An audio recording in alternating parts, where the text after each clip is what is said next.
Welcome. I call the Lane County Budget Committee meeting of Wednesday, May 8th to order. We'll start with committee business. Ms. Moody, do you have anything from staff?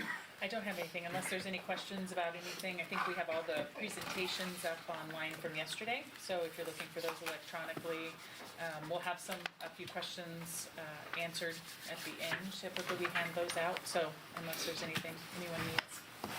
And if I may ask, how are we doing with the responses to the questions that people handed in? We're doing fairly well. We've got them out to departments, making sure that they know that next Tuesday is your last work session. And so we'll have a few more to give you today. Okay. Yeah. And all out with departments and yeah. Very good. And so additional questions from today can be submitted on the cards as well? Yes, absolutely. Very good. Thank you. Yes. Any other questions from the committee members? Okay, we'll move forward into Ms. Karen Gaffney again, please. Excellent. Good afternoon. This is part 2 of Health and Human Services. Today we're going to talk about the department other than our public safety functions. And just because I know many of you don't know our folks, we're going to do a quick round of introductions again before we get started. I'm Karen Gaffney, the Director for Health and Human Services. Sean Waite, I'm the Administrative and Finance Manager. Andrea Musicant, Assistant Director. Holding Mutton, Behavioral Health. Kathleen Brenner, Youth Services. LFT Chief Medical Officer. Lisa Roth, Trillium Behavioral Health. Lisa Nichols, Quality and Compliance Manager. Jocelyn Warren, Public Health Manager. Steve Manella, Human Services Manager. Carla Casimel, Developmental Disability Services. Ron Gell, I manage the community health centers. Lisa Willis, Clinical Financial Services Manager. So that is our team today. As I said, it's a continuation of our presentation from yesterday.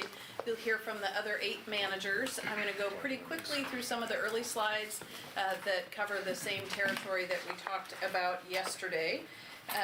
And again, for county budget purposes, we talk about public safety separate from our public health or health and human services, but on a practical, on-the-ground way in our department, it's absolutely integrated. So as questions come up, I would not be surprised if some of those also reflect back on our public safety functions. So we will be saving plenty of time for your questions, and we're open for anything that might be on your mind today. And I would encourage you as we go through the presentation to really look for those opportunities where we talk about innovation and stewardship, because those are big for us in health and human services. You remember from yesterday, this is our organization chart. So we have everyone else in yellow today who we'll be talking about. Let me just go to the next slide.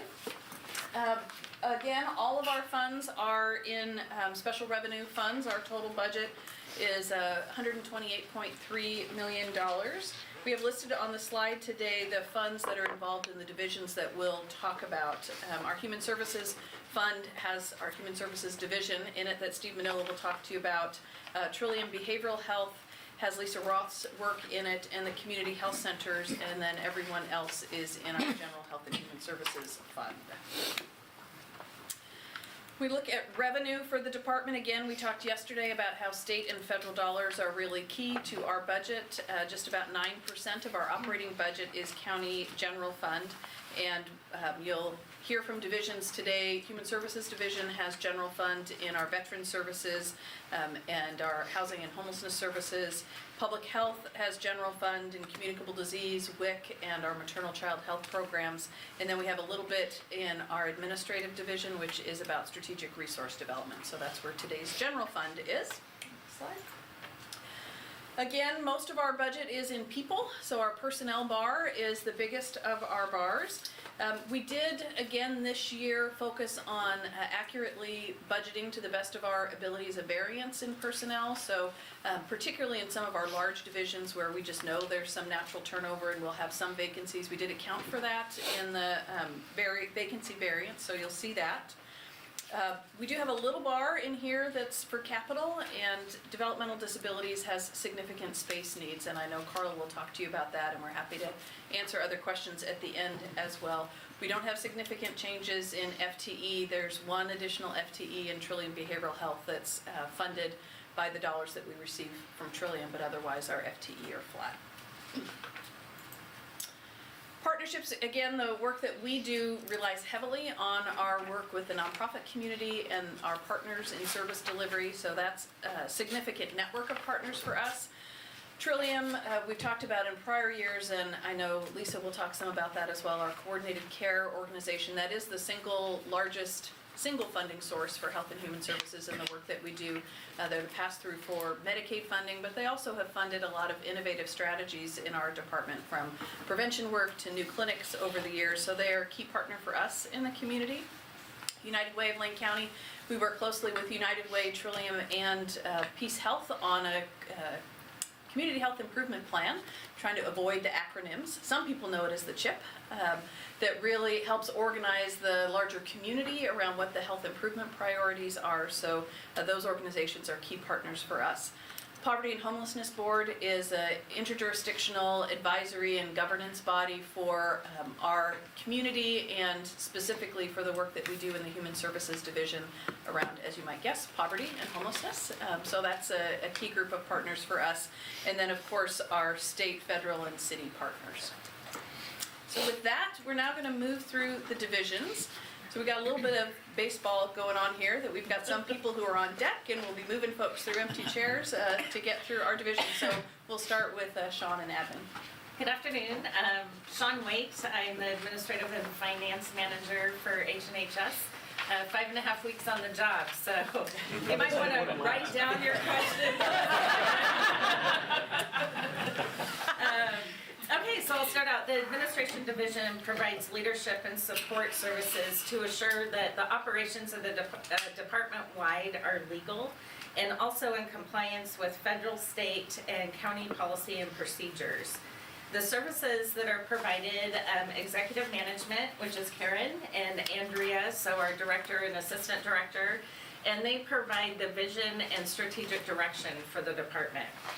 We then move into planning and subcontracting, and this is really kind of a combination of a couple different functions within administration. So this is an organizational management structure that is used to help set priorities, focus resources, and also support the common goals of the divisions within the department. Having administration involved in this planning process allows us to establish contracts that provide the support to the community that they need. We also have fiscal services, and that includes grant reporting, procurement and contracts, budgeting, accounts payable, accounts receivable, recruitment, and hiring. We also have strategic development, and that's really one FTE, and that person works with all the divisions within the department to identify additional resources to help support the community and also county programs. And then we do have a public information office that is one FTE, so we have one public information officer that enhances the communication efforts both community-wide and internally. He has a big job. So, double duty. So we have an extensive subcontracted delivery system. We have established 971 contracts for fiscal year 19.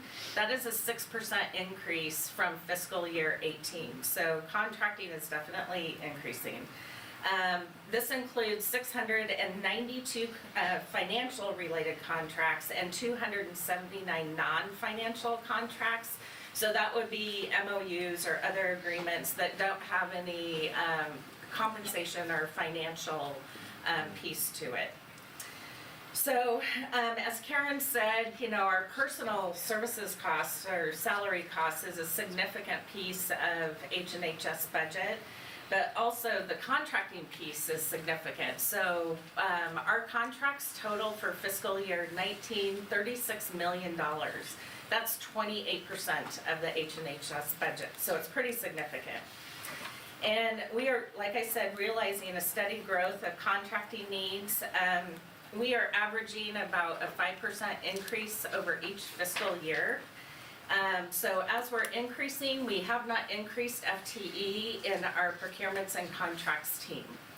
And so as we put in place new programs, new initiatives, and our contracting needs increase, we are basically at capacity in this section, or in this unit right now. So as we move forward, maintaining that FTE count may not be a viable solution. So we may be coming back at some point in the future asking for FTE. So, and then we go to the communication plan. So our PIO has been implementing a communication plan that is enhancing communication efforts with our stakeholders, community, and at a national level. So this past year, we had over 4,100 media placements, which include talk show appearances, news wire stories, and reprints. 15% of those stories were either at a regional level or nationwide. We made 8 public appearances and facilitated 14 more, which included groups like the Rotary Groups, Lions Club, the City Club of Eugene, Bonneville Power Administration, and then also several with the University of Oregon, which included the School of Journalism and School of Public Relations. We have grown our social media readership on Facebook by over 400, and now we are just over 1.2 million followers. And we are contributing that increase to the quality of our original content. So this last year, we've run Halloween trick-or-treat safety tips and vaccinating myths and stuff like that. So 1.2 million followers? 1.2 million, just over 1.2 million. Yeah. Catching up with you. Who are all those people? I'm not sure. You can write that down on a card and I'll get that. Karen has a lot of friends. Yeah. We are also focusing efforts on internal communication by filming original content on videos for our new employee orientation training, and also at our all staff, which you saw a piece of that yesterday. And then also a fireside chat with the Surgeon General, and then 14 other individual communication projects. There have been numerous leadership outreach efforts with our PIO and communication plan, and that includes staff conversations, monthly newsletters, and a behavior coin announcement. So that's pretty much sums up administration. So I will turn it over to Lisa Willis. Thank you. So Clinical Financial Services provides administrative and financial support to Lane County's federally qualified health center and components of youth services. The FQHC includes the community health centers, Lane County Behavioral Health, the medication-assisted treatment programs, and public health's communicable diseases and maternal child health programs. Our revenue cycle services include insurance AR follow-up, charge processing and payment posting for insurance and patient billing. We also coordinate provider and clinic credentialing with our federal, state, and commercial plans. CFS is responsible for the configuration and support of the next-gen practice management system, which includes adding providers, payers, locations, as well as annual fee schedule updates and upgrade testing. Grant, state, and federal funds tracking and reporting is managed in Clinical Financial Services, as well as financial analysis, including clinic and provider performance. CFS is funded through service charges back to the FQHC. As you can see in the graph, claims volumes have continued to rise through the efforts of the divisions that make up the federally qualified health center, resulting in over 94,000 billed encounters in the current fiscal year. This is a 15% increase over the same time last year, and that is notable in that we haven't opened any new clinics, had any major expansion of service type. This is purely through the work of increasing access and being sure that we're serving more and more of our community that is in need. While Clinical Financial Services total FTE is 12 FTEs, only 8 staff are dedicated to the billing responsibilities, supporting over 140 providers within the FQHC. So as a result of running a very lean ship, CFS is analyzing our workflows and our system functionality to remain agile in response to the increased complexity of health services billing and reimbursement in the coming year with our CCO 2.0 changes, total cost of care contracts, and the alternative payment model that we have engaged with in the CHC. This is the musical chairs part. Just so you're paying attention, there are 3 leases today, so you'll have to track the 3 leases, but there's only one Ron. I'm Ron Jelm, I'm the manager of the Community Health Centers, and we, as you may know, provide services to a little over 29,000 people throughout Lane County. We, even though we have 6 clinics that are all located in the metro area, we have patients who come from Florence all the way to Oak Ridge, east to west, and we even have some in Douglas County and some up in Lynn and Benton County. So we really cover the waterfront of Lane County. Our budget is a little over $29 million, or just a little under $29 million, and our FTE count this year will be no significant changes from what it was this past year. I won't go through all of the individual services that we provide, primarily typical preventive services, but I want to call out a couple. We were one of the early pioneers of integrating behavioral health services into our primary care clinics, and also what some people call reverse integration. We were one of the first in the country to actually put a primary care clinic into a specialty mental health clinic, and that's just been so important to address the needs, as you heard yesterday, in terms of the unique needs of individuals with severe mental health problems in addressing those concerns. In the past year and a half, we also added services in mindfulness and acupuncture, alternative medicine services, which have been so important in helping us address the opioid epidemic. And you've heard about some of the national recognition we've gotten there, and we're really pleased with that. To the next slide.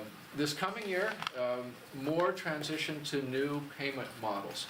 The days of being paid for seeing the patient in the office and having that traditional fee-for-service office visit payment, those are going away. We are now more incented on the services that we provide in terms of the number of patients we see, being involved in being compensated for a population of patients, as well as the metrics, the clinical metrics, tied to serving that population. Things like management of hypertension, management of pulmonary disease, management of diabetes control.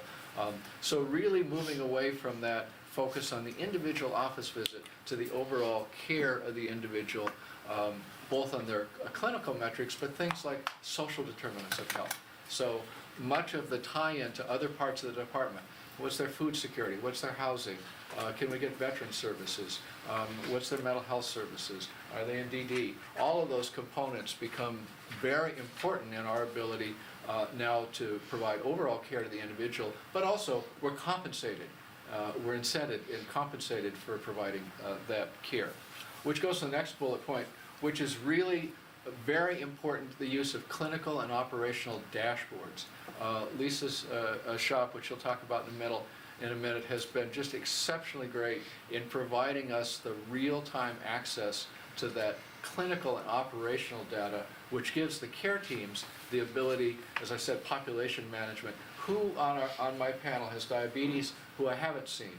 Who on my panel has diabetes that's out of control, who we need to get back in? Who can we refer to a nurse, to other members of the team to do care management? So it's team-based care for hitting those population metrics. And I mentioned a minute ago that we were one of the pioneers in doing behavioral health integration. We're now in the next phase of integration. Last time I checked, the mouth is actually part of the head. We put the head on the body, but we haven't necessarily dealt with the mouth. And so integration of oral health services is the next wave of making sure that we're taking care of the whole patient.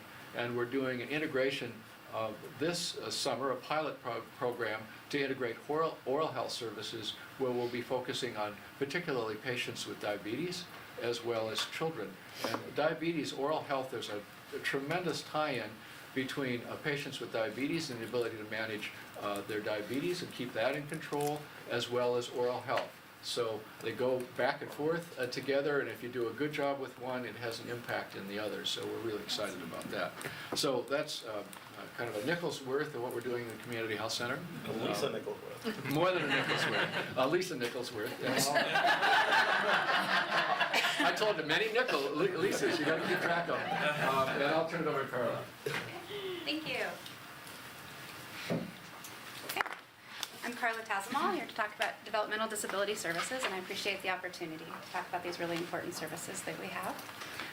At Developmental Disability Services, we have a team of individuals who are responsible for determining eligibility for individuals who are seeking to access services. Eligibility is determined based on a variety of factors that are outlined in Oregon statute, and they include things such as an individual's IQ, it could include clinical diagnoses, or other adaptive behaviors.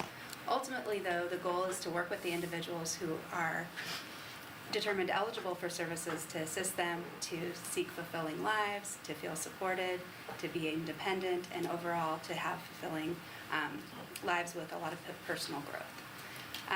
We determine eligibility for most people during childhood, and children or adults who are determined eligible, most of them remain in services throughout their lifespan.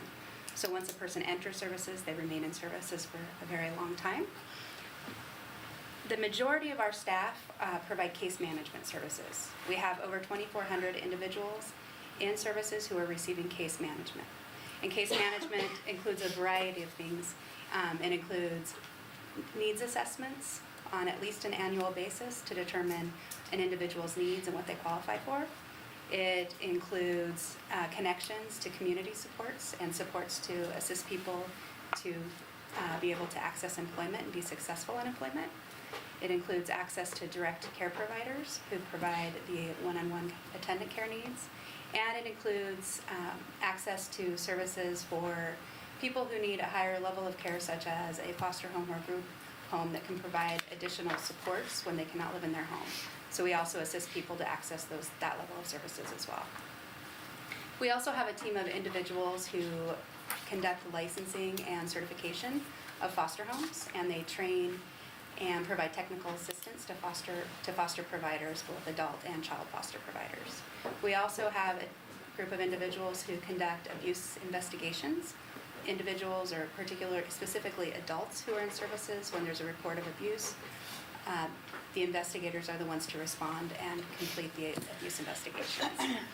In terms of funding, we do not receive any county general fund. All of the fund comes through state resources as a result of mainly Medicaid funds.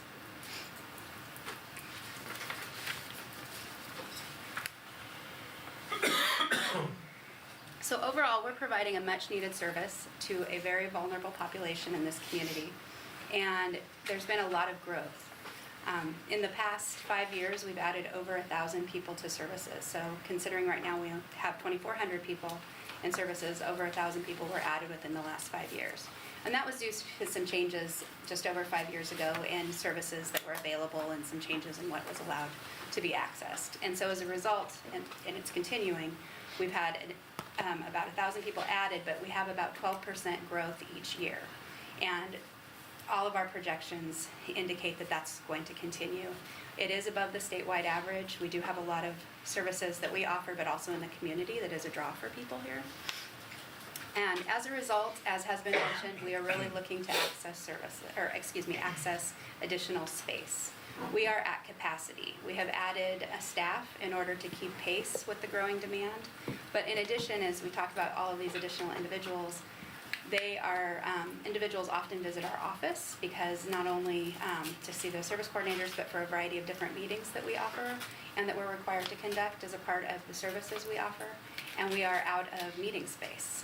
We are constantly, the conference rooms are constantly full, and our lobby is quite small if you visited it, and it can get a little bit uncomfortable in there at times, in addition to just needing additional seating. So we are looking at different options that will be talked about, I believe, again in June, and what the Armory, as mentioned yesterday, is one of those. The most growth we've had is in-home services for children, and this picture here that you see on the slide is Jace. Jace is about 5 years old, and he lives at home. He receives supports from a personal support worker, and that's important because in addition to the supports his parents provide, he really does need, and they need, these additional supports in order for him to maintain in the home. The personal support worker is a person who can provide different attendant care services, such as assistance with communication, eating, mobility, hygiene, just a variety of different services. And sometimes these types of services help not only children but adults remain in their own homes. Both children and adults can qualify to receive the personal care services from a personal support worker. While we are not the employers of the personal support workers, it's actually the individual or the guardian who hires them. We have a very active role here at Developmental Disability Services in facilitating the employment of these individuals. The individuals, or the personal support workers, as I was saying, are hired by the individuals or guardians. However, they come to us to do all of the paperwork to be processed for hiring. We do all the background checks, and we do the ongoing oversight of their timesheets, and we approve their timesheets on a twice-a-month basis. And at last count, we had over 1,200 active personal support workers, which is a lot of timesheets, which is a lot of people, and most of those send the timesheets in electronically, but a large number of them also visit our office. So again, that's an additional amount of individuals coming to the office. But ultimately, it really indicates that we're helping to facilitate employment of people in the community, as well as ensure people get their needs met. So, thank you.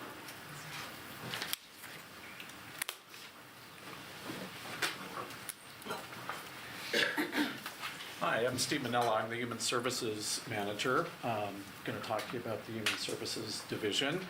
The Human Services Division really has two main areas that it functions in, and one of them is to work with groups in the community to meet people's basic needs, and then the second major area is to help people build stable lives. This is done in a very multifaceted way. Karen mentioned before some of the connections between behavioral health and public safety.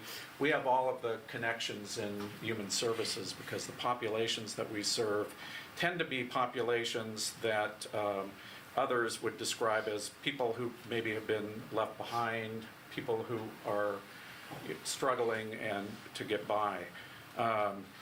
So what does our division do? We have the low-income energy services, and the primary program that we operate there is the Federal Low-Income Energy Assistance Program. We serve about 12,000 residents of Lane County annually with the Low-Income Energy Assistance Program.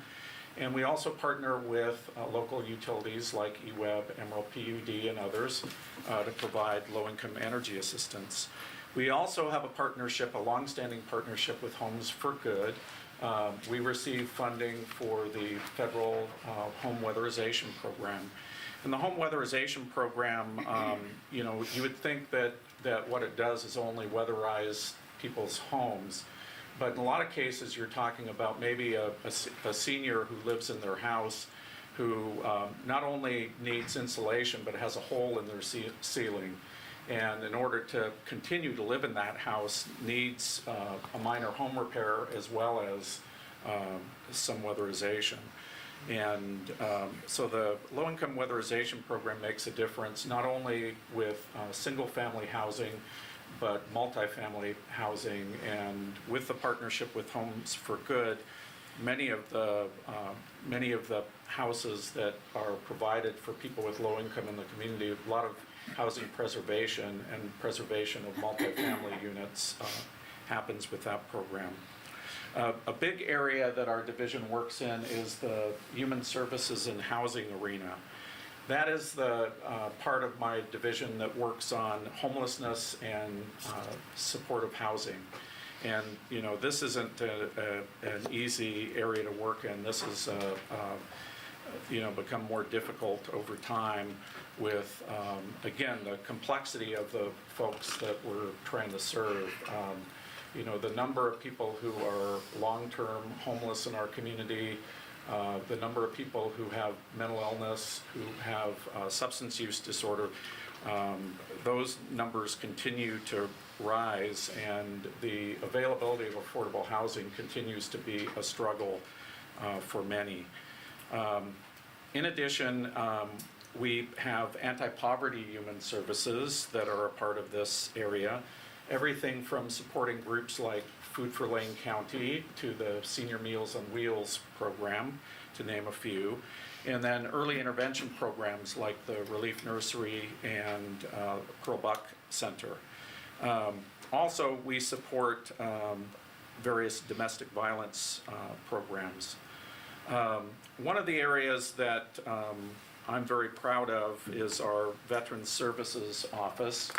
Our Veterans Services Office in Lane County has a great reputation. We end up serving on an annual basis more veterans in our Veterans Service Office than Multnomah County or any other county in Oregon, and also our Veterans Service Office has been most successful in getting veteran benefits for veterans. The types of benefits that are received include everything from VA disability benefits to pension and health care. And this isn't only with the veteran, but in many cases it's widows and survivors that are assisted by the program. This program also does outreach to rural areas. They have office hours in Oak Ridge, in Cottage Grove, and in Florence, and this budget supports an additional day of service in Florence. Finally, the last section of my division is the workforce services. It does what the title says. It assists job seekers and employers with job search, training, and placement. And again, this is the part of the division that helps people build stable lives. And in many cases, we're working with people, not only people who are unemployed, but people who are underemployed. We have, if you look at the statistics in Lane County, we have a lot of people who are employed less than full time, or employed, below their ability. And in many cases, we help people achieve some of their employment goals. Other things to note about the division is that we serve about 53,000 people or residents of Lane County. We contract about $8 to $10 million with local nonprofit groups in the community. And a lot of what our administrative office within the division does is grants management. We have about 100 different funding sources that we manage within Human Services, so there's a lot of juggling that goes on in order to make it all work. I want to briefly talk about some of the key initiatives in the division. The first one being Dovetail. It's actually an initiative of the Department of Health and Human Services. It's part of the department's strategic plan. And it is a program that our goal is to serve 250 of our most complex patients or clients within Health and Human Services. In many cases, what the Dovetail program does is it works with people who are being provided clinical services, our behavioral health or our primary care clinics. And in many of those cases, the barrier to those people achieving their goal in clinic is actually related to the social determinants of health. It's related to their housing, whether or not they're getting enough nutrition, whether or not they're receiving counseling services, whether or not a child is enrolled in developmental disabilities services because they're having difficulty with their employment because their child isn't being cared for adequately. And so this program does what it's called. It brings together all the divisions within Health and Human Services, and then it brings together all the services in the community. The next initiative is the D2D. It's the Dusk to Dawn or Dawn to Dawn shelter expansion. And this has been a partnership that Lane County's been involved with for now 3 years with the City of Eugene and St. Vincent de Paul. And to give you a sense of how we are stepping up to the urgency of emergency shelter, over the last 2 years, we've gone up from having 80 beds available for people to 150 beds. And then this last year, we had 215 beds. We actually had 240 people at a time that were provided emergency shelter services, along with other kinds of supportive services in the St. Vincent de Paul's Lindholm Center in North Eugene on Highway 99. This is something that we'll talk about some more. I know I have some time on the 14th to talk about some of our homeless initiatives. We have a project called our FUSE Project, Frequent User Service Initiative. And this is an innovative project that brings together public safety, human services, healthcare, and a variety of other interests. The goal here is to work with the 100 most troubled folks in the community who are also homeless, who are spending a lot of time in our jail, being arrested frequently, usually for misdemeanor kinds of offenses, and then ending up in the emergency room or being transported frequently by our emergency medical services. What this project does is this focuses on supportive housing and engagement of folks, and really gets them into a position where, once housed, what we find is that the results of our pilot have been that arrests go down about 85%, emergency room use goes down by about 55%, and overall to our Medicaid system in the county, those costs reduce. So you see a reduction in the cost to public agencies as a result of the FUSE project. In the area of supportive housing, the county and board and this budget committee last year supported an investment in permanent supportive housing. We supported 6 projects in various parts of the county that are going to provide over 95 additional units of permanent supportive housing. And those projects range from a modest project with the American Legion, Veterans Tiny Home Project that Homes for Good is doing in Cottage Grove, to working with ex-offenders, with sponsors, to working with NEDCO on kids coming out of the foster care system who, at the time that they leave foster care, otherwise they would be homeless.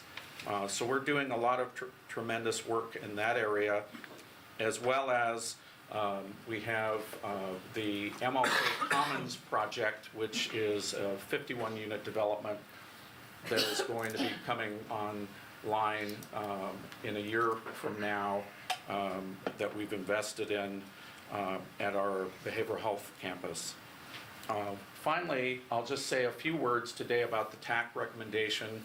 I'll be coming back, I believe, to talk more about this in our initiatives section, but we engaged Technical Assistance Collaborative consulting firm to make recommendations to both the city and the county on our ability to provide services to homeless people and to provide supportive housing, and then to make recommendations to decision makers. We've had a couple of joint elected official sessions. We have another one coming up on the 13th of May, and we're very optimistic that we have put together a good implementation plan that we're going to be able to build out over the next several years.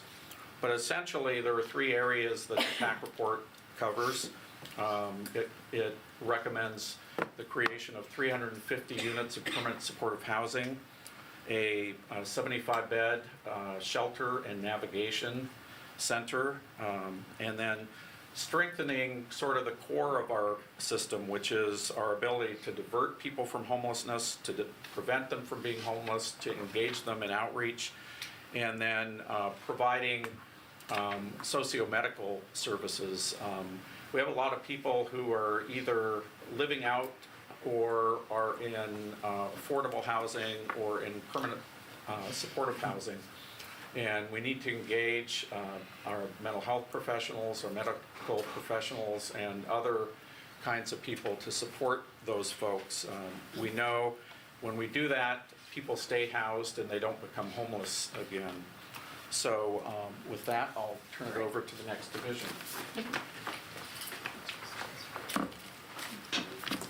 I'm Jocelyn Warren, the Public Health Manager.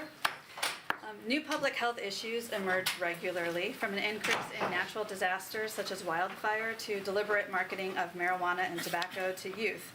Governmental public health is responsible for protecting the community's health and is evolving in response to community needs. Today, services provided by public health range from managing disease outbreaks, whether it's pertussis or the plague, to advancing tobacco control policies such as Tobacco 21. Public Health has almost 90 staff working in over 25 programs across 6 sections with a budget of $15.75 million.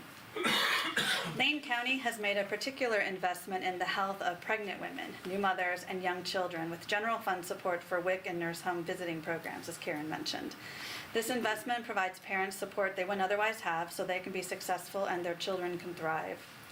Lane County Public Health also has an integrated prevention program, meaning that our policy and planning section includes physical, mental, and behavioral health promotion, which is still somewhat unusual among health departments in Oregon and nationally. While some prevention staff are working to increase physical activity and improve nutrition among middle schoolers, others are working to reduce opiate overdose deaths among adults. As we say in prevention, it's all connected. Go to the next. Thanks. So there are a few things on our horizon for the coming year. We've applied for national accreditation and over a few years have completed all the requirements, including a site visit attended by Commissioners Bozovich and Farr in February, which was fantastic. Thank you. We got a very positive site review report and expect a final decision in June. From there, the focus is quality improvement, and once we have the final decision from the Public Health Accreditation Board, we'll know more about the areas where they want us to focus with QI. Oregon is implementing what's known as the Foundational Model of Public Health, which is a national effort to bring public health into the 21st century. In Oregon, we call it public health modernization. Oregon, Washington, and Ohio are leading the effort. Modernization and accreditation are very much aligned, with modernization describing both the programs and the capabilities needed to deliver those programs. So capabilities require expertise and capacity and include, for example, epidemiology, policy development, communication, and health equity. In the last biennium, the legislature allocated some funding, but not much, to begin implementation of the foundational model. We are now waiting to see what level the legislature will fund modernization at for the next biennium. During our accreditation site review, our division got good marks in workforce development, and we're stepping it up for modernization. Public health is people-powered, and we're developing new approaches to elevate skills in the foundational capabilities and to create a culture of quality improvement. One of the foundational capabilities, as I mentioned, is health equity. It is also a priority of our Community Health Improvement Plan, or CHIP. Our first efforts were to document and report health inequities in our county using the data available to us by group, such as race, ethnicity, poverty, and age, and also by region or neighborhood. The first health equity report was presented in 2017 to the board. The board then accepted joint recommendations from the Public Health Advisory Committee and the Equity and Access Board to advance health equity in our community. So we have plans and recommendations, and we'll be exploring opportunities to begin implementation in the next year.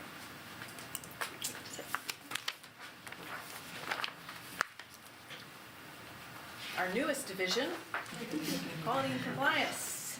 Good afternoon. I'm one of the Lisas. Let's guess which one. So quality and compliance, that Karen said, is the newest division. It was established at the end of 2017. And this division serves to meet important and growing needs across the Department of H&HS. So this includes quality improvement, compliance, which includes HIPAA privacy and risk management, also includes electronic health record support, and last but not least, data and analytics. So in the area of quality improvement, we have a dedicated QI analyst who oversees department level projects as well as supports division level initiatives.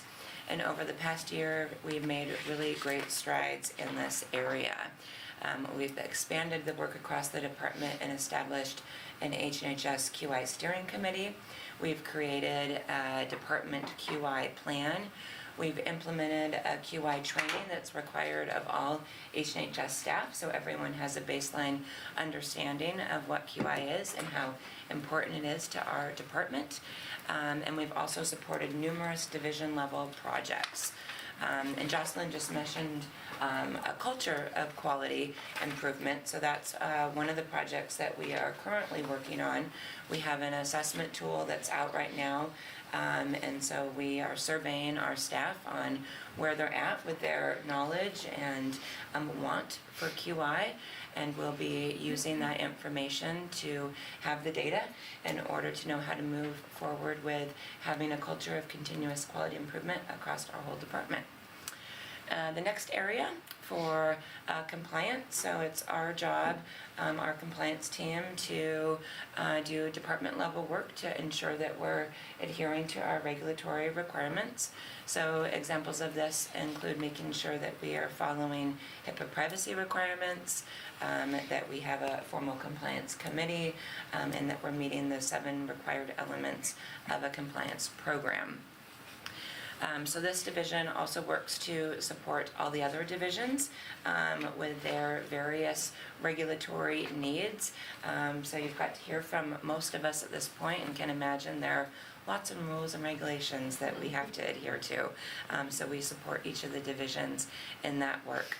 And over the past year, we've been able to increase our in-reach into the divisions. And some of the examples of the work that we have done included comprehensive risk assessments and associated mitigation activities with many of our divisions and programs. We've also implemented compliance metrics, so we know how we're doing, as well as a dashboard, and increased division support for audits and other needs to, again, ensure regulatory compliance. I can't say that sentence enough. Next is our electronic health record support team. So this is the team that provides day-to-day support and training to users of NextGen, which is our EHR platform that's used by the community health centers, behavioral health, and maternal child health and public health. So this work includes answering staff questions, updating or creating new templates for new programs or workflows, ensuring that our platform is up to date with new upgrades, such like we have to do on our phone, to do that with the EHR as well. So this work keeps the team pretty busy, but in addition to all these tasks, they've also, over the last year, added several other programs onto the NextGen platform. So this has included the methadone treatment program, as well as the Community Health Center's dental program, and we're currently working with communicable disease, is that right, in public health, on moving them to the NextGen platform as well. And then last but not least, on the next slide, is a sample of the work, a small sample of the work of our data and analytics team. So Ron spoke to this quite a bit, but this picture is a snapshot of one of the key performance indicators, or KPIs, for the CHC leadership. And so I'll take just a moment to explain this, if you can see it. So the top row, it serves to provide a high level picture of clinical information of areas that many of our patients, many of us actually, have concerns with. So there's A1C around diabetic patients, hypertension, blood pressure, those type of measures. And what this graphic allows for is a picture, a real-time picture for Ron and his team to look at to see how are our patients doing today compared to last month. So it provides that overall snapshot of the overall health of the clients that we're serving. Now, I do want to say on the Tableau site, which is this Tableau is the product that we use to create these visualizations and display them. On that site, this is real-time data. It changes from day to day, and you can drill down into it to get additional information. So as examples, our providers can, if they want to know how their total patient panel is doing on their A1Cs, they can drill down and take a look at that. Or if they want to see how a specific patient is doing in that area, they can drill down and look at that as well. So this is just a static snapshot of what that is. Of course, I can't show you real patient data. That's Not from the compliance person. no, that would be very bad. The second row of indicators. Can you give us just a little bit of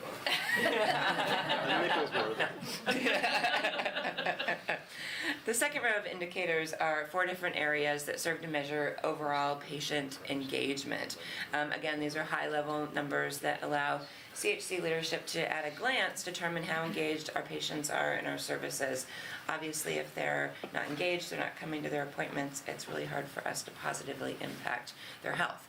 So this is a very important metric for us to know and helps drive our decision-making and the effectiveness of our outreach efforts. So are we spending the time and resources in the right areas to make sure that patients are coming in the door? So this is just a very small sample of what the data and analytic team does. And essentially, they take data and use it for insight, understanding, and decision-making. So this team, if you can imagine, they take rows and rows and rows of data and numbers, which would make most of our heads spin, and they transform this into information that can be used to drive improvements, that can be used to make sure that we're meeting our required metrics, and of course inform our staff, funders, and community partners. Over the past year, this team has enabled hundreds of H&HS staff to be able to view visualizations such as these. They've also established data steward teams in each of the divisions, collaborated with Lane County Technology Services on a quarterly data day, which is coming up soon, so I can send you all that information, and also worked with many of the divisions to establish key performance indicators like you see on the screen here. So with that, I'll turn it over to, surprise, another Lisa.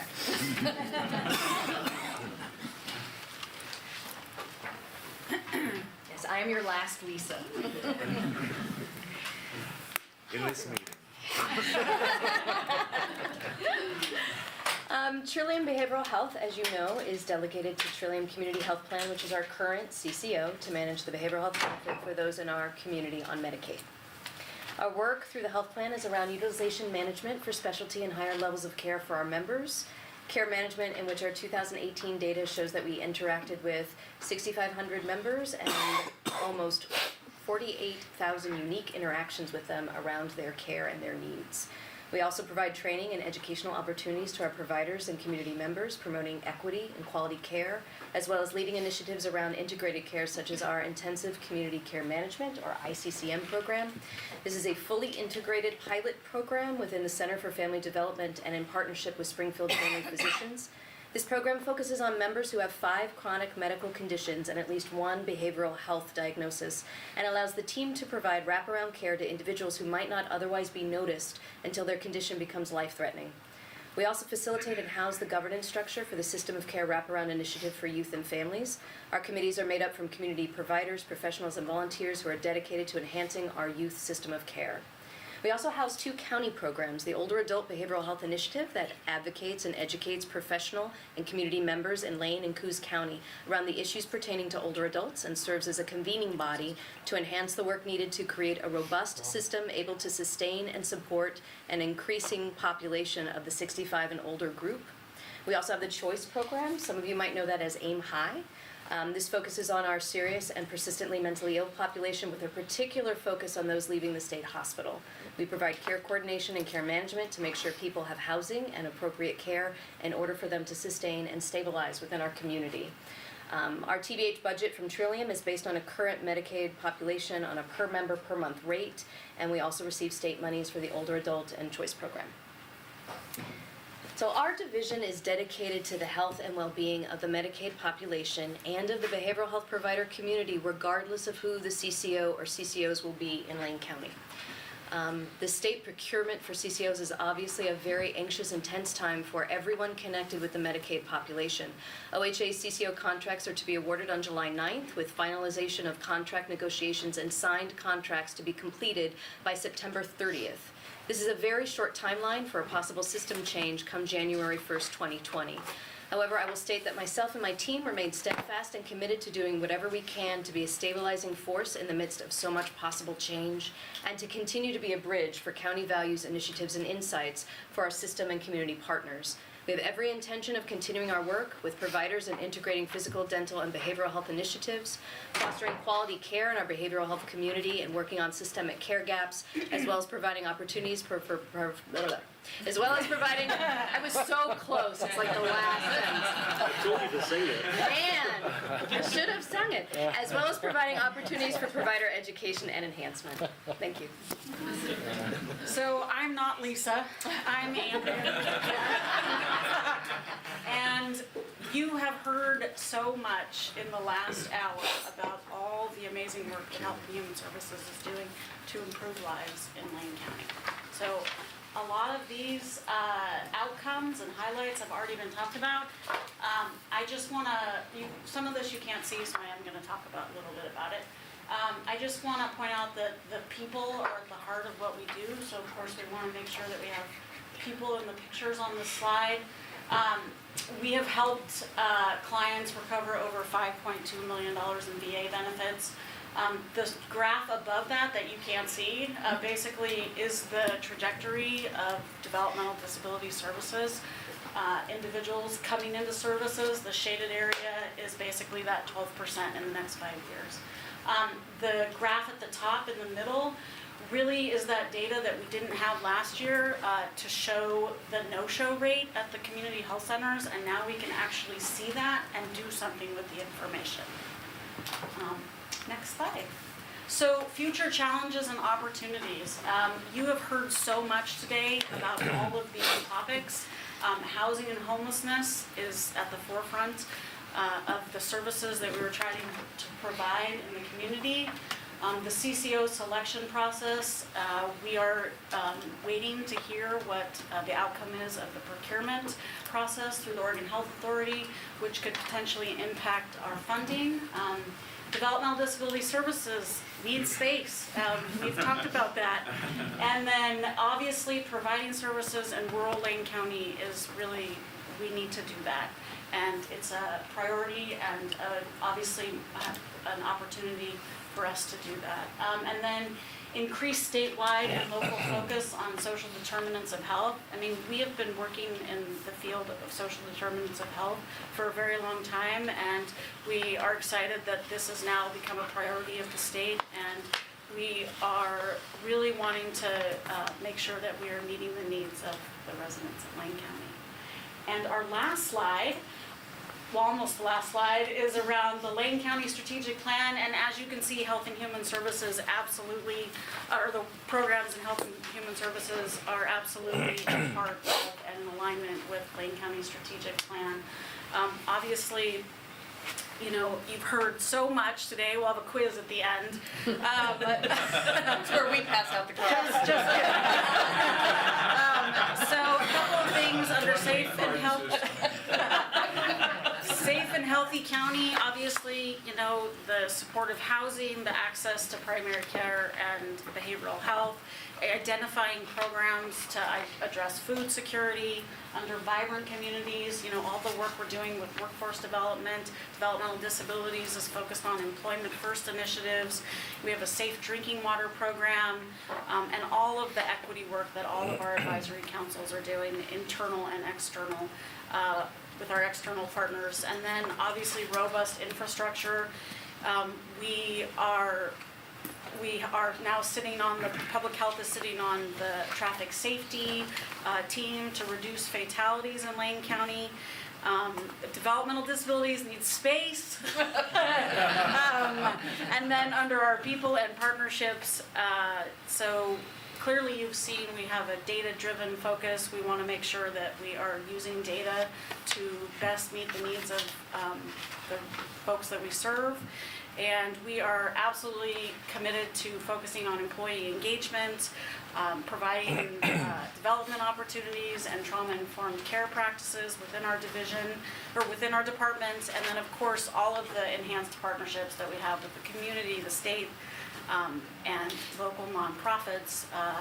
We are very committed to making sure that we're meeting the needs of the individuals in Lane County. So, now, time for questions. So, real quick here, I do want to make sure that we all know that it's important we stay on schedule today. We've got a conflict with the recording with Metro TV that we're going to get booted off. So we'll try to take the next 20 minutes for questions and then carry on with the agenda. Very nicely done from HHS for staying on schedule, right on the spot. And so we'll start with Commissioner Farr, please. Thank you. I won't ask a lot of questions because you guys answer a lot of questions daily for me, and I appreciate that. But one thing, the first thing I'm going to point out is something that Andrea said, and I don't know why this rang a bell with me, but you said, let me read this verbatim. Housing and homelessness is at the forefront of our efforts. Did I get that correct? Yeah. Okay, good. Then, I just have one question. It's something that kind of came up recently, and I wonder how public health, in particular, interacts with, in particular, the sheriff's department. So, for instance, inmates in the jail. You know, we have issues with inmates in the jail who have health needs, and we contract with WellPath, and WellPath does its service. But the question that I have is regarding particularly recent federal court decisions that inmates have a right to certain treatment, for instance, addiction treatment.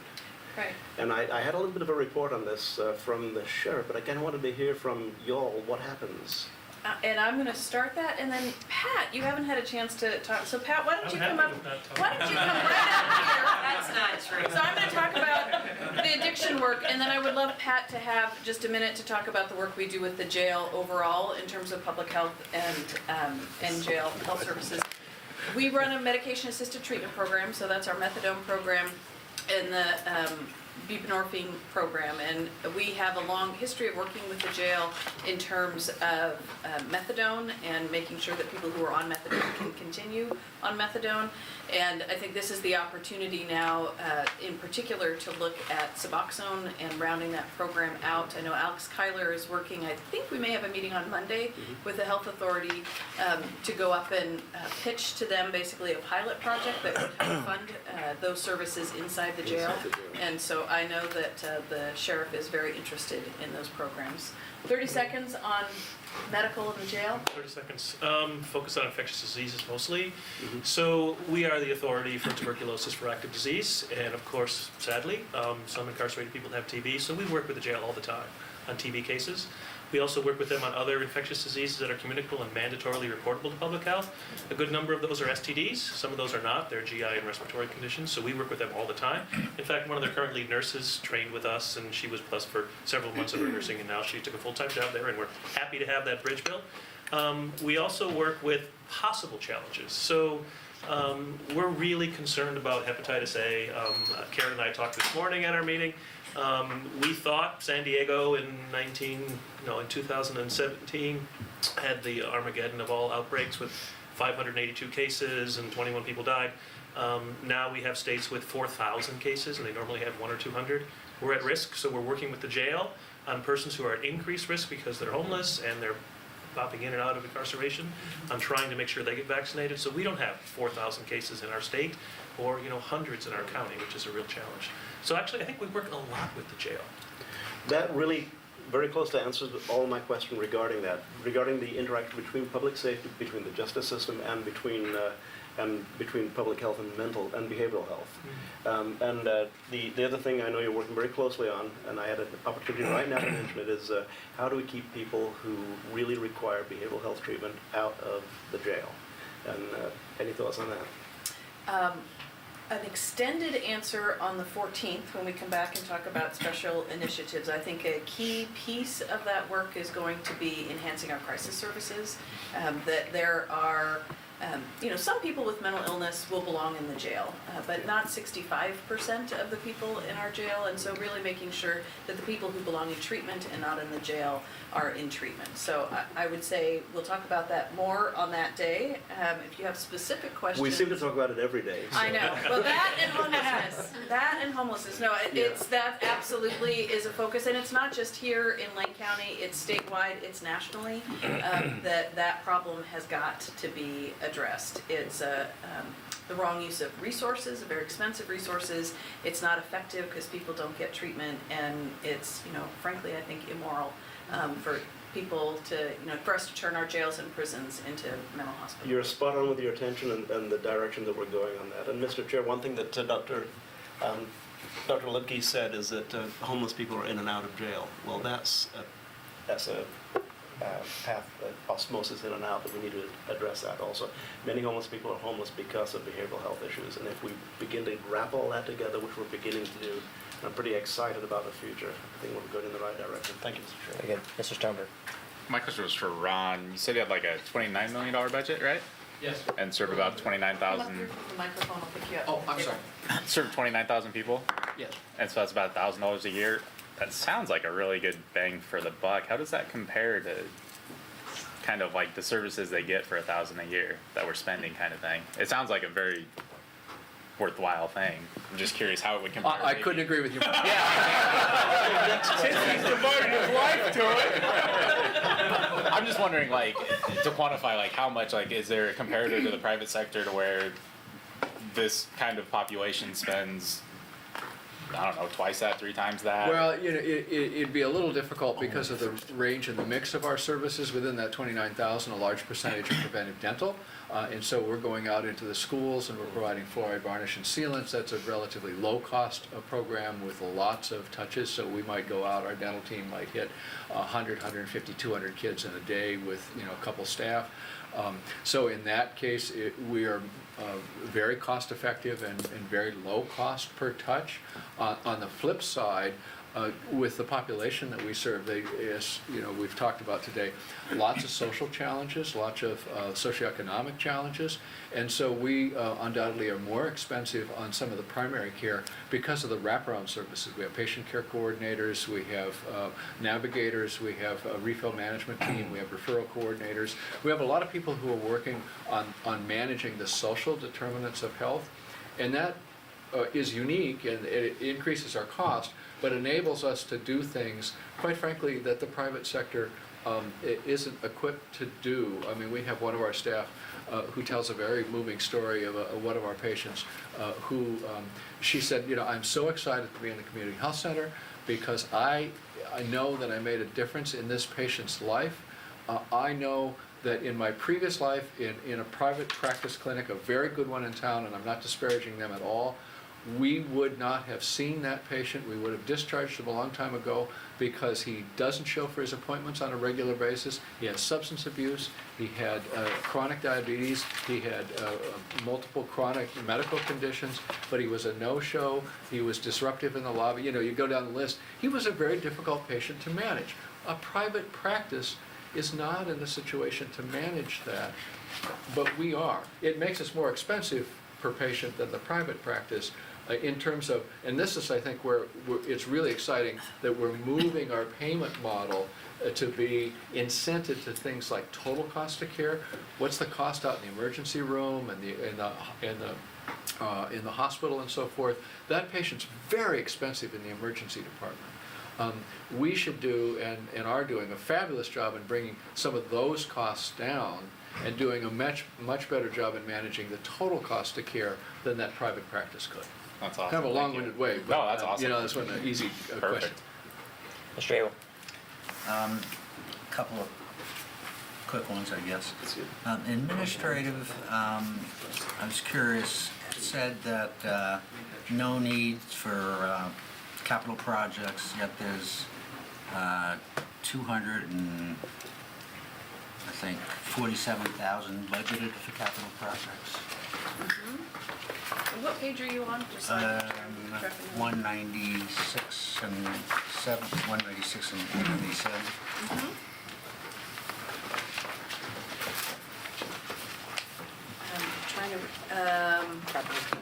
Right, so for proposed budget, the 247 there in capital, I'm trying to remember which project that we've funded in that one, and I'm looking at Andrea just to see if, For just administration? it's in the admin budget.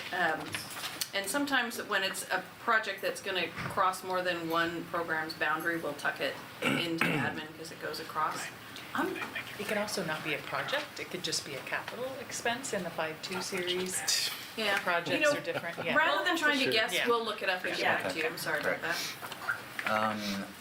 Then in developmental disabilities on page 211, personnel services went up about 458,000, yet there's no change in FTEs. Well, this is key, so the change, is that keyed off of which supplemental? That would be up through the 3rd. Yeah. Yeah, so everything current, right. Because we have, we absolutely have increased the FTE in that program this year. So if we look back from actual in 17-18 to our current in 18-19. So are you saying going into proposed? Proposed versus the current The 7% change. has Right. no It was in increase yet. I'm wondering if it was in the PERS and the benefits pieces. Oh, absolutely, it was. So I think that's where it was. Yes. Yeah, It wasn't you would in see salaries. an increase because there's step increases included in here, there's COLAs, there's the increase in health insurance costs plus the PERS rate. So we may not add any FTE, but you will see an incremental increase in the salaries because of those factors. Yeah, it just seems a little higher than you would think. And, well, that could be any, what level, step level they're at and everything else in that. Okay. Let's see, on page 215, the low-income LEAP program, or LIHEAP, whatever you call it, Steve. Well done. Lighty. Yeah, there's I can a, do that one.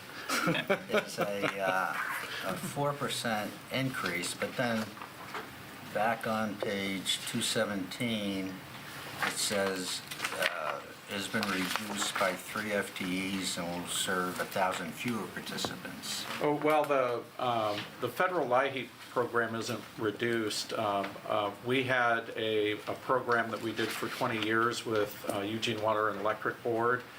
And that program had 3 FTE. We worked with customers who, and we're no longer performing that service for them. Okay, that makes sense. Why? I don't answer. I remember that. Okay. And then, I'm almost done. They take the money line. That's my board.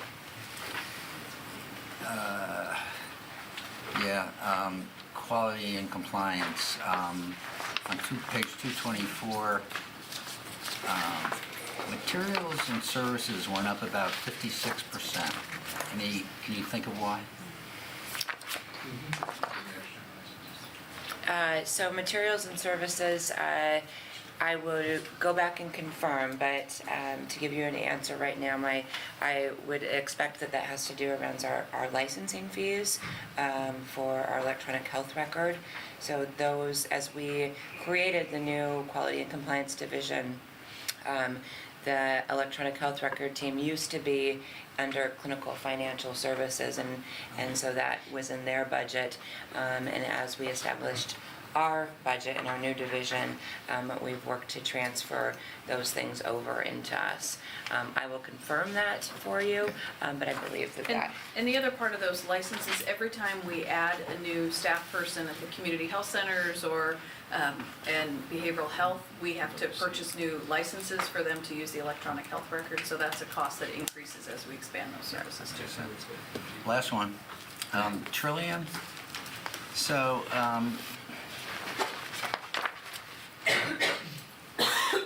material and services went way down.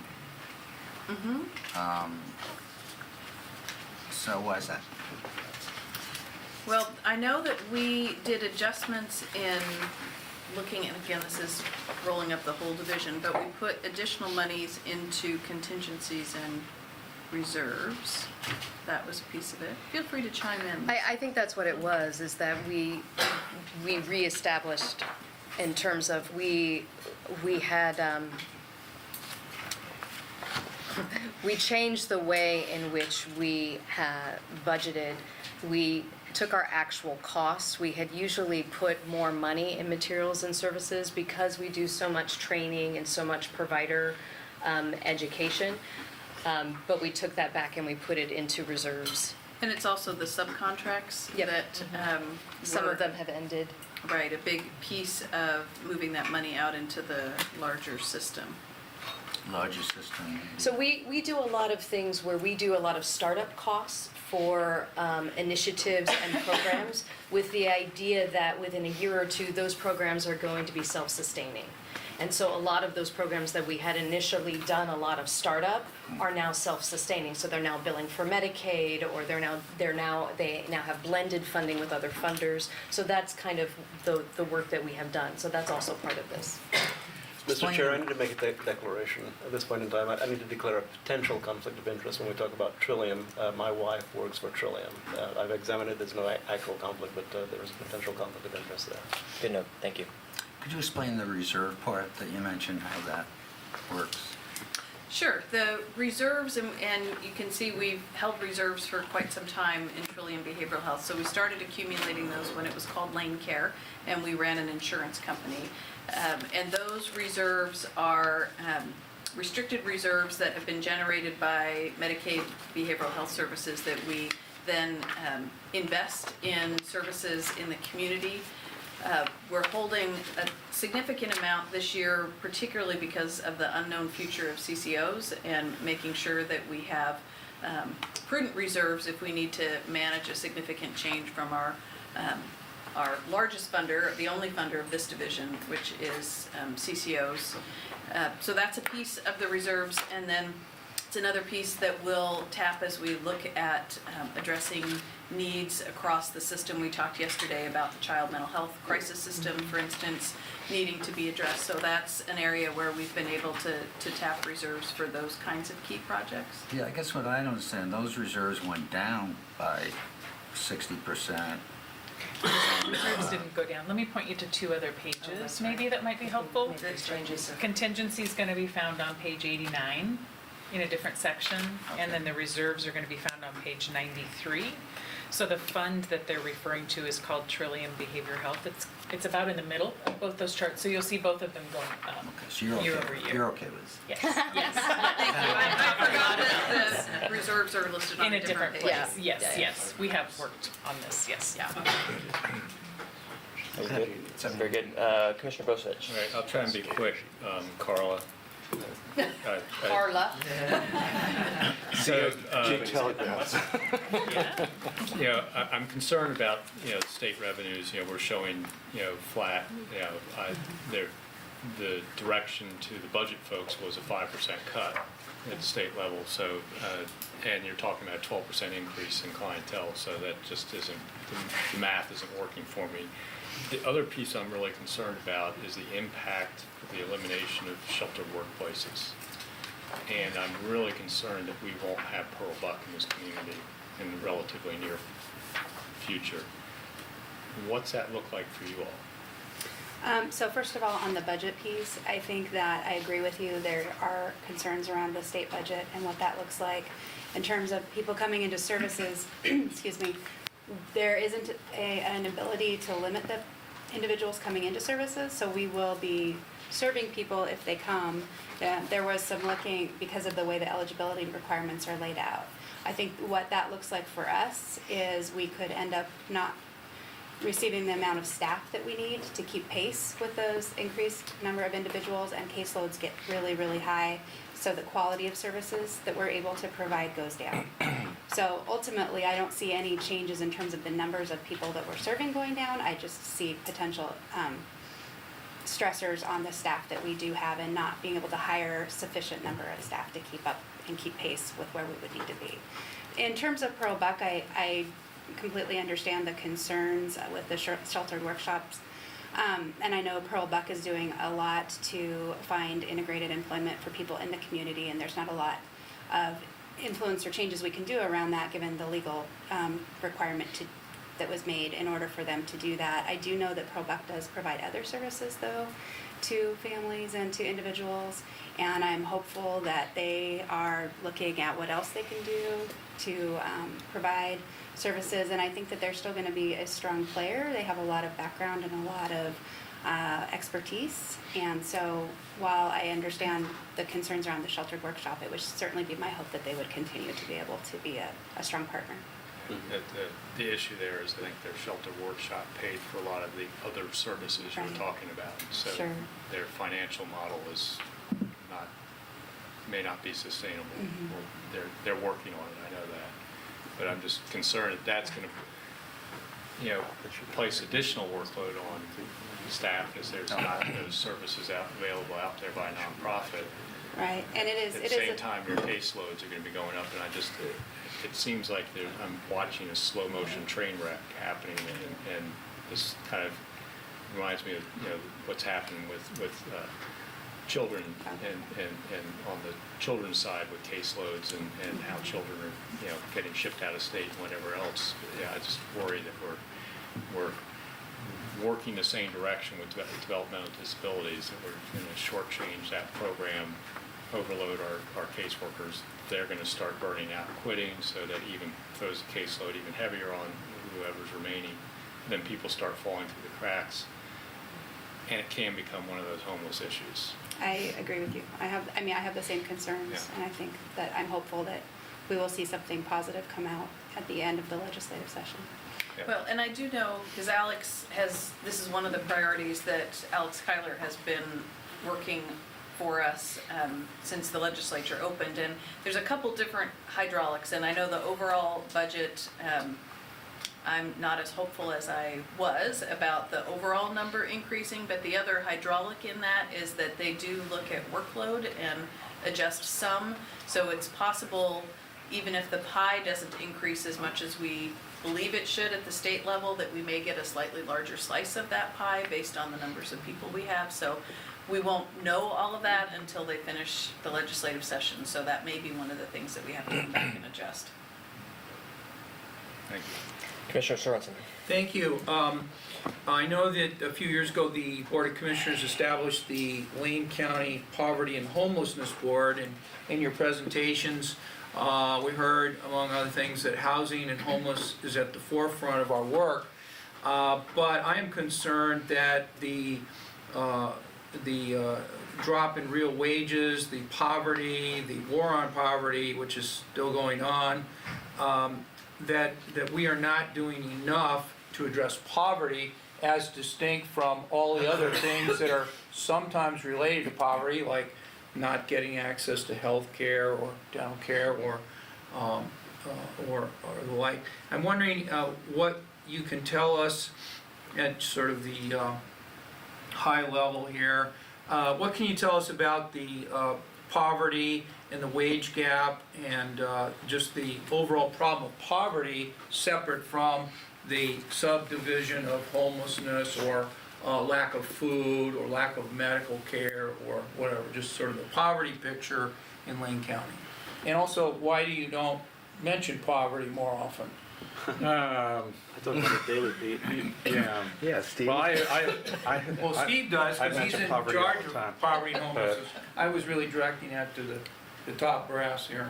Why I don't talk about poverty? Well, yeah, you mentioned You just don't listen if homelessness, you don't think and I he just does. wanted to hear a little bit about poverty. Is it going outrageous. up, going down? Well, and so yes, we didn't talk about demographics, and Steve can maybe give you an overlay on that. Absolutely, the theme through most of the services in our department are about people who live in poverty. So whether that's our Medicaid services, and I get what you're saying, that those are health services, but it absolutely is addressing the needs of people living in poverty. And so I think what you're saying is, what are we doing simultaneously to help move people out of poverty so that those numbers shrink? And Steve's gonna fix that problem for us. So, Taking you long enough. Lane County, Lane County, and I think you heard earlier in the budget process from the local employment economists. You know, Lane County is like a lot of places in the United States where, you know, we have more people employed, but the cost of living is going up, and you know, we don't see incomes going up as quickly, and so there is a gap, and that gap is getting more pronounced. It is true that we end up spending more time working with people who end up being in acute situations, like losing their housing.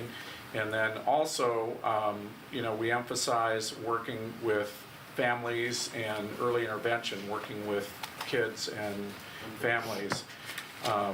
What that does is it's sort of what I would say we allocate our efforts to best meet needs, which means that there's a whole swath of other people, you know, in the middle of the poverty realm who are housing unstable, employment unstable, might go in and out of homelessness, you know, maybe one paycheck or one medical expense away from being in trouble. And, you know, we, like I said earlier in my presentation, we serve about, of the 53,000 people, we serve about 20,000 plus people in that category. So, you know, we do what we can with the resources we have. You know, we respond to shifts in federal and state policy as well. And houselessness or homelessness is just one element. It gets a lot of attention. But what I can tell you is that we see about 15 to 16,000 people a year who end up having an episode of homelessness, and all that is an indicator of housing instability, that we have a population of people who are at a very low income, and you know, a major crisis in their life or the life of their family can cause them to be in harm's way. Can I just say something quickly? Without homes, people are not going to get jobs. It's going to just tremendously add to the poverty. So And I guess really the other piece I would add to what Steve had said, in addition to that piece, Larry, which is absolutely true, I think the economic development work that happens for the county, we certainly partner with those pieces, but that isn't housed in our department. Our piece of that anti-poverty work, besides helping people access benefits that they're entitled to, veterans, for instance, like, let's get you all the benefits that you can, is really on the prevention side. So I think about a lot of our work in public health that helps people be successful in school, that's going to ultimately improve the likelihood that they won't. Well, end this up in is poverty. one of the best departments in the entire county government. Every one of the people here are just totally dedicated and wonderful people, and I appreciate the dedication and the energy. And my only thing to leave you with is, don't be afraid to say that this society does have a significant poverty problem, and that almost everything you're working on relates to the problem of poverty.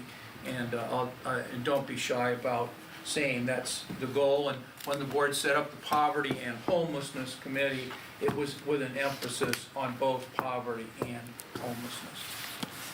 Thanks. Thank you. Yes, sure. Thank you. I just want to thank Commissioner Sorensen for teeing up my question so perfectly. So, Mr. Manella. Okay.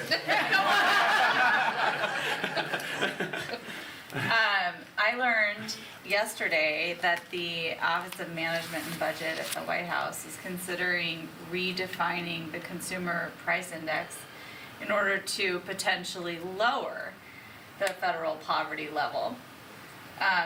And my relatively uneducated understanding of that is that that could have a financial impact on the county, because it could reduce, correct me if I'm wrong, the funding that you receive to help people who are in poverty. Yeah, Is that correct? it's true that the poverty indicator, the federal government's poverty indicator, is used for funding formulas for resources that we receive as a county and that the state of Oregon receives.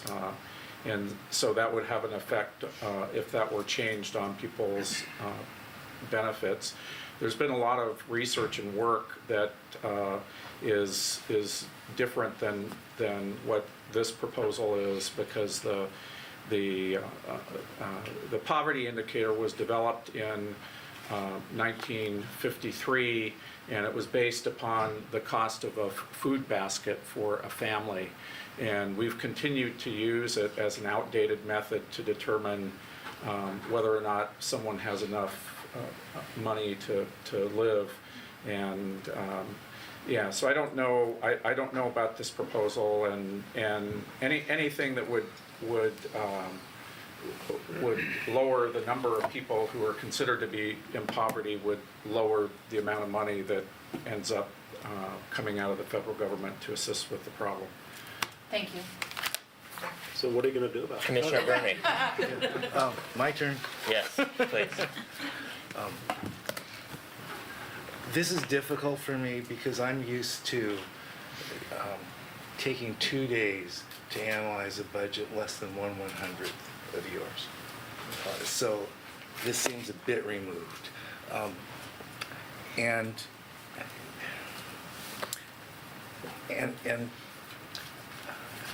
I don't think that we in this county are in a position to change the distribution of wealth, income, resources, and opportunities in the United States. I think that what we're having here is a group that's trying to respond to the results of that in this county for people that are in need and live here. And I think that that the definition of need is far greater than homelessness. I think it's nutrition, it's education, it's clothing, it's shelter, it's warmth, it's hopelessness, or it's a sense that there's a future out there. I mean, it's so complex, and I know you all know this. So given all of that, and given how big this is, and the fact that I can't ask questions either as granular as Larry did, or more granular than that, which is what I would want to do, honestly. That's bean counting, I mean. It's a good thing. It's looking, no, I'm saying it's a good thing. That's, I thought, what we were here to do, which we kind of are and aren't, I'm starting to understand. But I'm going to ask just one question that kind of relates, two questions. One is, I would assume that the FUSE program, I've heard so many times in so many ways that taking these 100 people that are real drains on the system and providing intense services, lowering all these costs. I'm asking you, I'm assuming that you still, even if those costs are lowered, the problem, the magnitude of the problem is so great out there that you still don't have enough money in your budget even with those savings. Yes, we're growing the FUSE program, so it's been at least doubled. I don't know how many exactly we're up to now, but because the return on investment is so significant, we're growing that. But yes, clearly, even if we take 200, 300, 400 of the most intensive users, there's still a tremendous amount of need and expense. That was my thought, but I didn't know. Thank you. And then the other is really a follow-on to Commissioner Bozovich's point. I've seen that same thing occur in education for 30 years, where there's a gradual, pulling back of resources, and the people that are in your fields or education are so committed and so dedicated that they opt for more stress to deliver services over preserving their own mental health oftentimes, and pacing themselves. And is that occurring? I would say that, we talk about our core behaviors in Lane County and those things that we demonstrate when we're at our very best. And there's a piece around that that's driven to connect, passion to serve, solution focus. That's very true of our employees. The need is huge, so nobody ever gets their list done, which is also true. I think what we do is work to talk about resilience. So what's important for us as people who work in this field, who have a passion for making a difference in this place, is to know how to take care of ourselves and be resilient in this. And so I think in the last 2 years, with our focus around trauma-informed and resilience, we've been talking with our staff a lot about that very thing of how do you refresh yourself? How do we keep moving through this with hope? And thank you, last follow-up. It sounds like nonprofit partners are large pieces of your network to provide services. I would imagine they're feeling more stress than county employees. And because my experience with, I might be wrong, my experience with nonprofits is they don't have the resource, they don't have the stability. Oftentimes they'll work for less, oftentimes they're benefit. Is that correct, or, because I don't know. I wouldn't say about every not-for-profit. I think in general, oftentimes wages are lower in not-for-profits, benefits are less. Sometimes we're able to recruit really great employees out of our nonprofit system. So I don't know that people. So whether your feet are around. Well, you know, and I'm grateful for that piece, because those are excellent employees who are still part of our service delivery system. So I don't know that there's a measure of who's more or less stressed in this work, but it's a complex system and people work hard, absolutely. Thank you. Commissioner Buck. This is for Mr. Manoa. Keep coming back up. Yeah. As we're talking about more investment into poverty and homelessness through the TAC report that we're going to be talking about on May 13th or Monday, and we were touching on nonprofit partners, and you mentioned St. Vincent de Paul, so in the same vein as Commissioner Farr, I'll just declare as well that my father is the director of St. Vincent de Paul of Lane County, but again, I don't think it's a conflict of interest here. But I know that we're seeking investment in updating of your department. I pretty much got the hint that DD needs more space. I've been through your department. Or your hall. I mean, it's pretty small. Yes. And so, and we've been hearing from a lot of departments that they're outgrowing their space. I'm concerned about your department. Do you see that happening for you? Yes. Yes, and. Steve has been scouting. I've been scouting, I'm just waiting for quality and compliance to move into their new space so I can take over some space in the Charnleton building. They used to occupy what is now City Hall.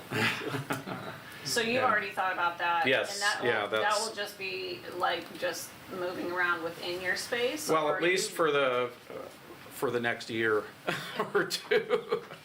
It really depends on, you know, the part of what we have to decide over time is how much staff we're going to add to the core of what we do as a county and what we're going to add in the nonprofit community if the area that our division works in grows significantly. Thank you. Mr. Morris. Thank you so much for the presentation. It was really enjoyable.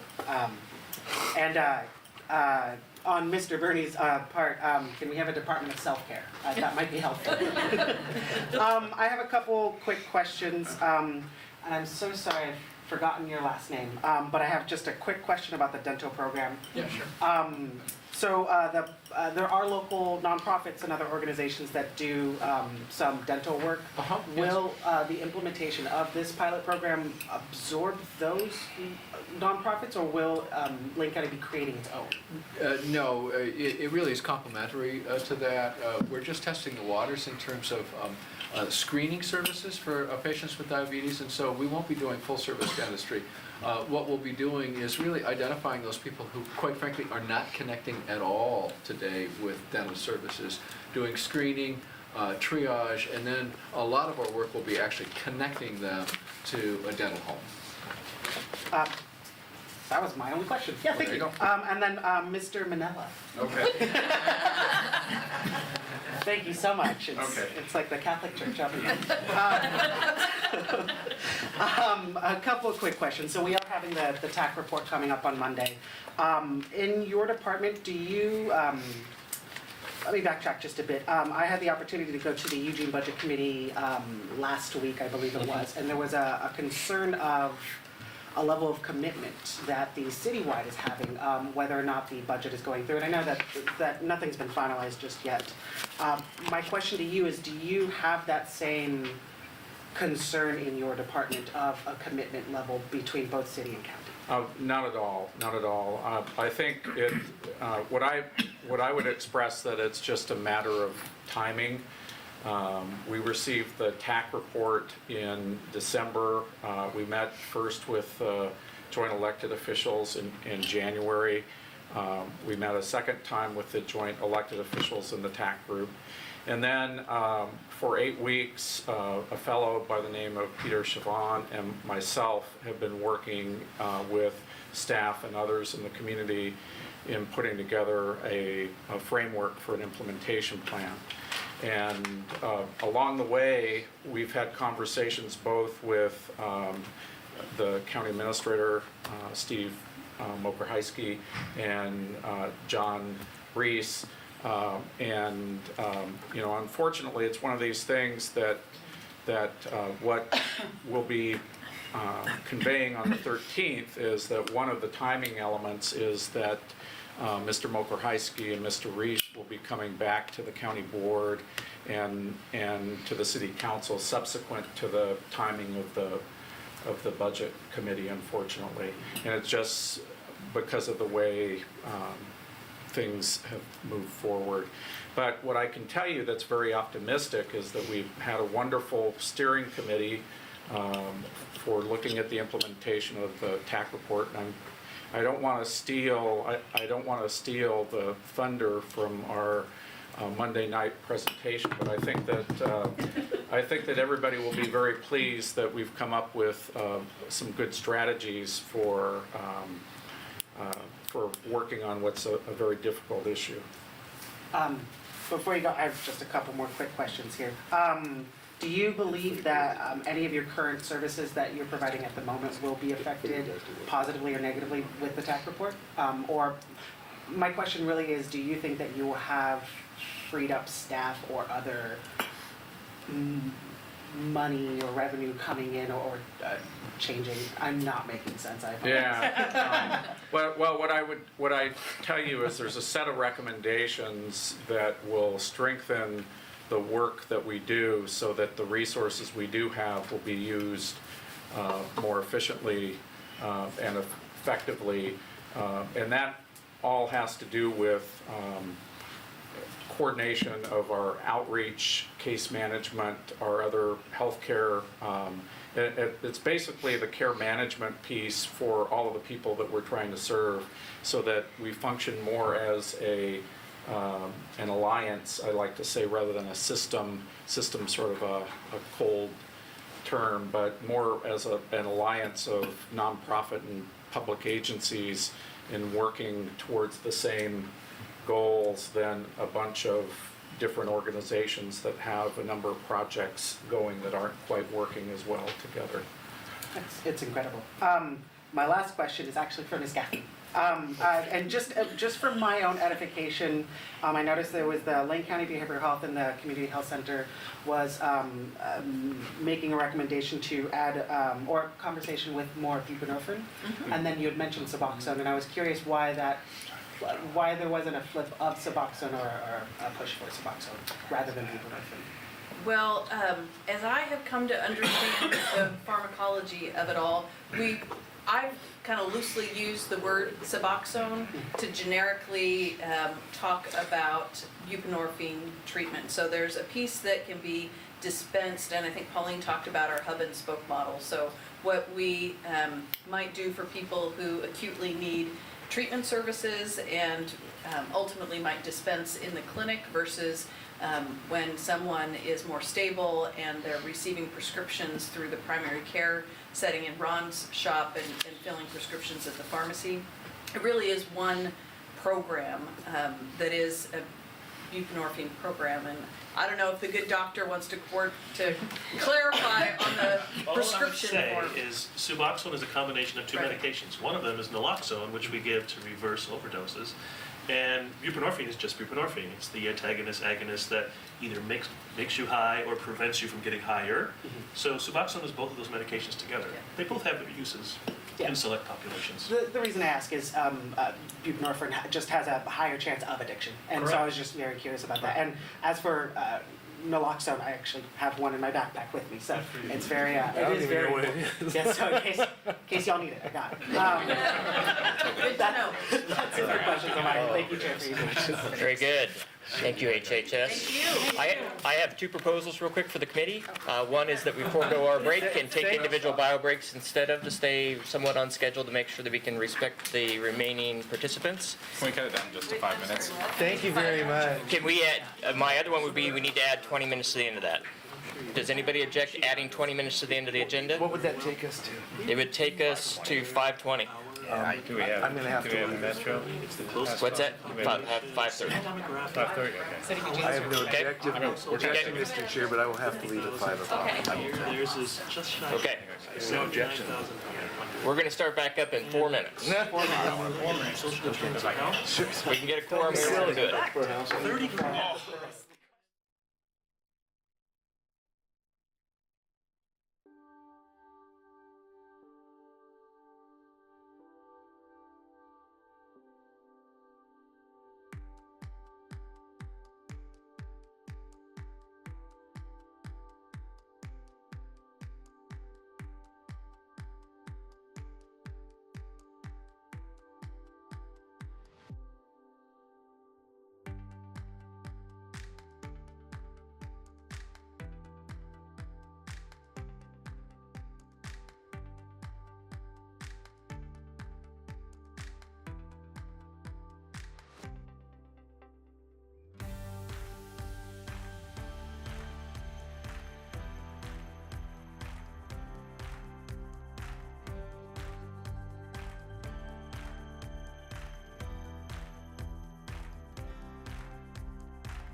Okay, we're going to reconvene and get started.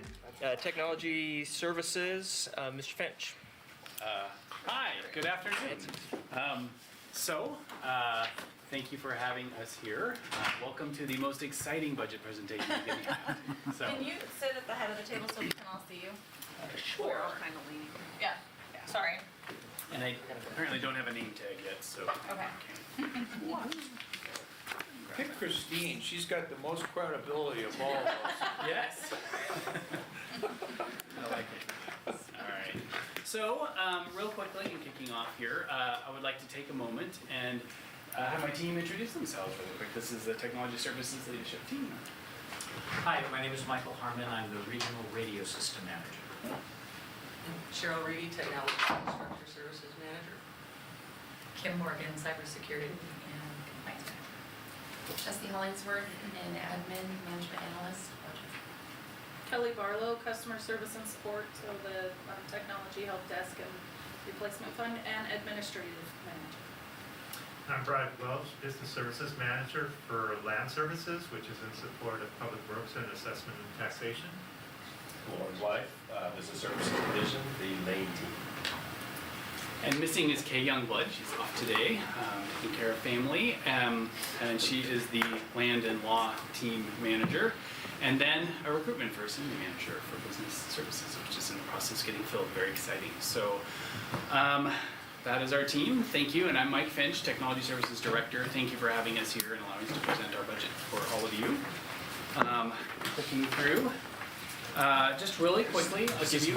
Yeah, Just have that thank you. there. All right. So really quickly, overview of our department. We are comprised of 6 divisions and 66.25 FTE, the same as the current year. Staffing our mission, which is to leverage technology to improve lives. And our strategic plan will be entering year 2 of our 3-year strategic plan in technology services, which is centered on customer service, communication, infrastructure, and innovation. And we tie very closely and directly into the Lane County 3-year strategic plan as well. We'll be talking about that. Real quickly on our funds, Technology Services operates out of has 2 funds. Fund 653, which is our infrastructure or technology replacement fund. That is where we put aside funding we're going to need to replace technologies that ages out and changes. And then we have our Fund 654, which is our operations fund. That's where all of our staff and operations are housed. So really quickly, going on resources, we are funded through 4 mechanisms. We have our indirect, which is the countywide charges we pass along to everybody through a countywide formula to support all of our core services that everybody uses and benefits from. We have direct services, so those are those direct department charges for application or project management support for significant technology deployments they have in each of the business areas that are tied more directly to them. We have external services, and I'll talk a little bit more about those in our partner slide, where I can talk about our partnerships and what that is. And then we have our technology replacement funding, which I just talked about in the last slide. With regard to expenditures and some of the trends, so increased personnel costs due to PERS, rate increases, some of those common themes that Christine's talked about at the higher level are certainly an impact for us. And then we have software maintenance renewals, which have been running through our budget, have been transferred to departments' budgets where those services are occurring for a little bit more clarity on what they're consuming. So that's just more of a technical change. We still continue to administer the payments and the tracking of those, but we just do that for budget purposes. And then the technology replacement and remodel capital. So we're gearing up for a remodel in our area and addressing our infrastructure needs and adjustments there. Moving into partnerships, so talking about those partnerships we have a regional technology partnership where the City of Eugene, Lane County, Springfield, and Lane Council of Governments share common infrastructure, so a data center, backups, generators, all those kinds of things that are kind of big and expensive, and we get to share and leverage that for cost savings. We also share services such as data backups, skilled resources, knowledge workers that are hard for everybody to get six of. We can share those skill sets and work together, and also disaster recovery and project collaboration. So resiliency is a big theme of our community, and the more we work together and plan our infrastructure accordingly is really important. And then we also have the Lane Radio Interoperability Group. I'm going to talk about this on their department slide a little bit, so I'll hit them there. But other partnerships I want to mention, we do support tax software for several eastern counties, and we also partner with the University of Oregon. I'll talk a little bit about that in LRIG. And also, I want to mention our internal customers. We partner with every department in the county very closely, so I just want to mention that. Moving into our divisions, we have administration, for which Kelly Barlow just introduced herself. She's the manager of administration. I'm also housed there, my position. This department is kind of the heart of technology services. They maintain all of our payroll and budgets and, of course, manage the replacement funds. But we also have a thriving diversity committee, a newsletter committee, which this department really helps, or this division really helps connect and bring together. For our strategic plan, they're very focused on that customer service and communications. She's your boss. Yes, there is an element to that. Everybody knows. Two quick highlights out of this division this year, budget improvements. So Kelly and Jesse really worked hard partnering with finance and the budget office to make some tremendous budget changes this year. We created our first service level budget and for transparency, and we've also addressed some pain points, especially around reconciliation and other things. The big thing here is building trust and clarity with our customers, because you can't move to innovation if you're concerned over dollars. So it's really important to us that we establish that trust and understanding with our customers. And also employee engagement, really focused on employee engagement and that customer service element of our strategic plan this year, and they've done a lot with training.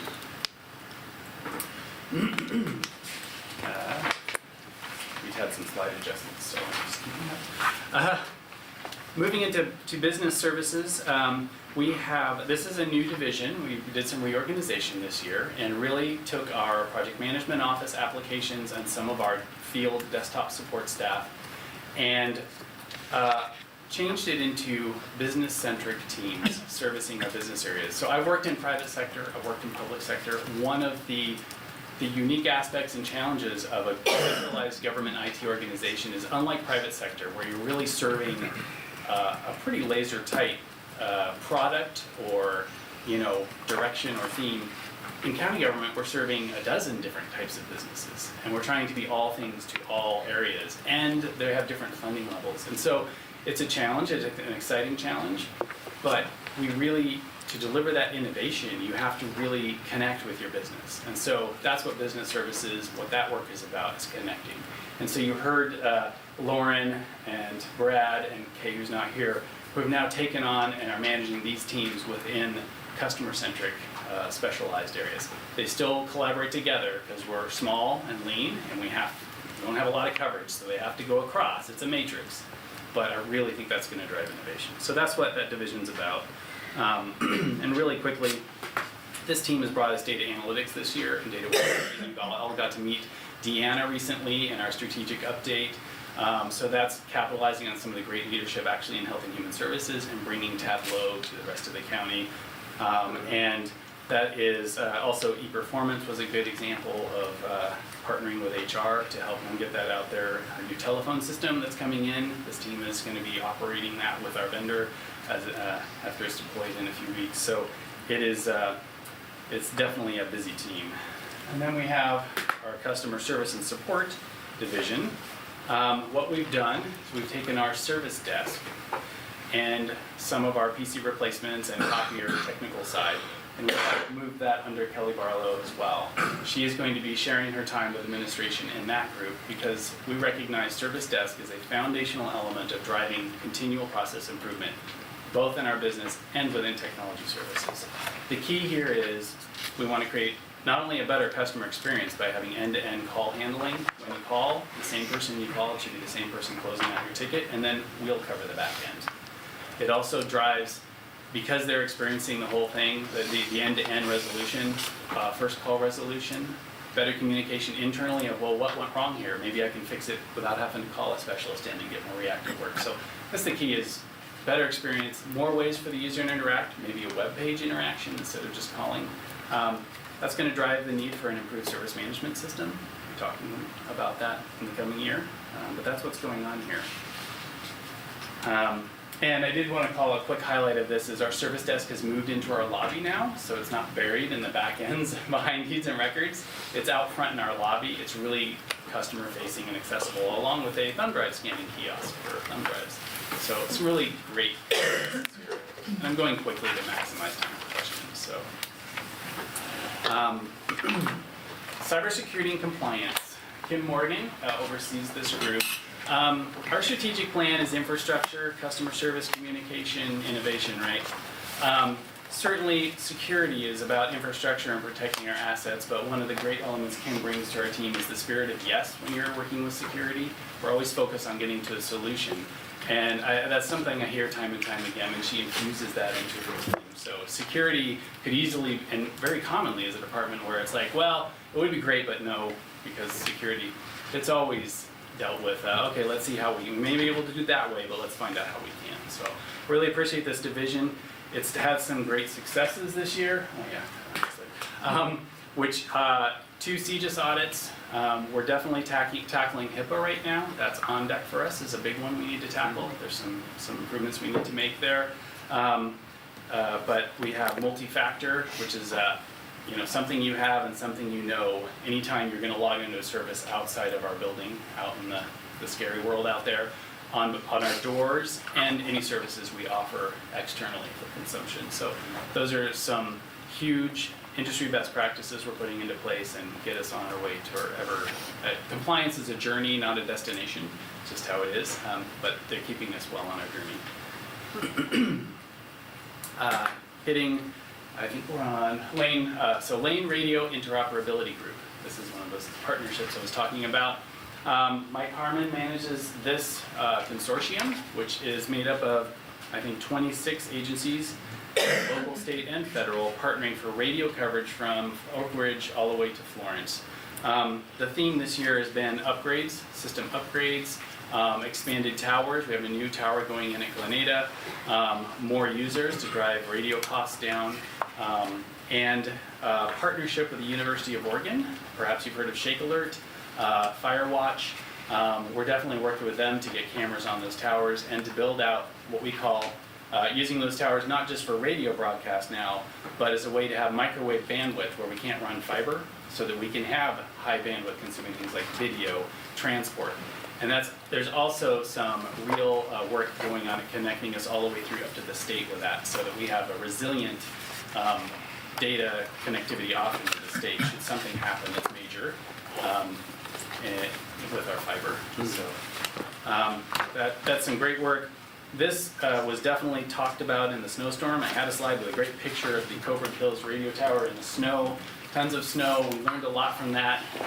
This was a crucial asset with people working out in the field to clear roads and help people. But they were designed to run 3 to 5 days on generator, assuming we could drive fuel up.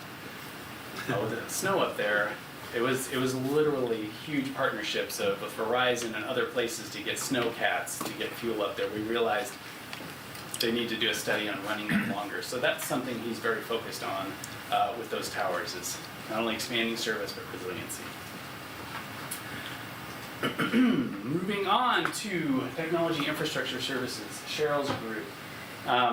They run our data center, our backups, our servers, everything that make having a computer on your desk worthwhile. They keep you connected to the outside world, and they make sure the services run in here and your data is backed up. A huge focus of this group is on that resiliency aspect. Lots of disaster recovery work. We've made some investments on our public works campus, secondary data center capability, should something happen to this one, as well as continued what we call virtualization, which allows more of those cloud options you hear about in the cloudy world out there for service resiliency, both in region and out of region. So that's the path forward. There's making those investments. We're building that into the infrastructure replacement that we're working on to get those addressed.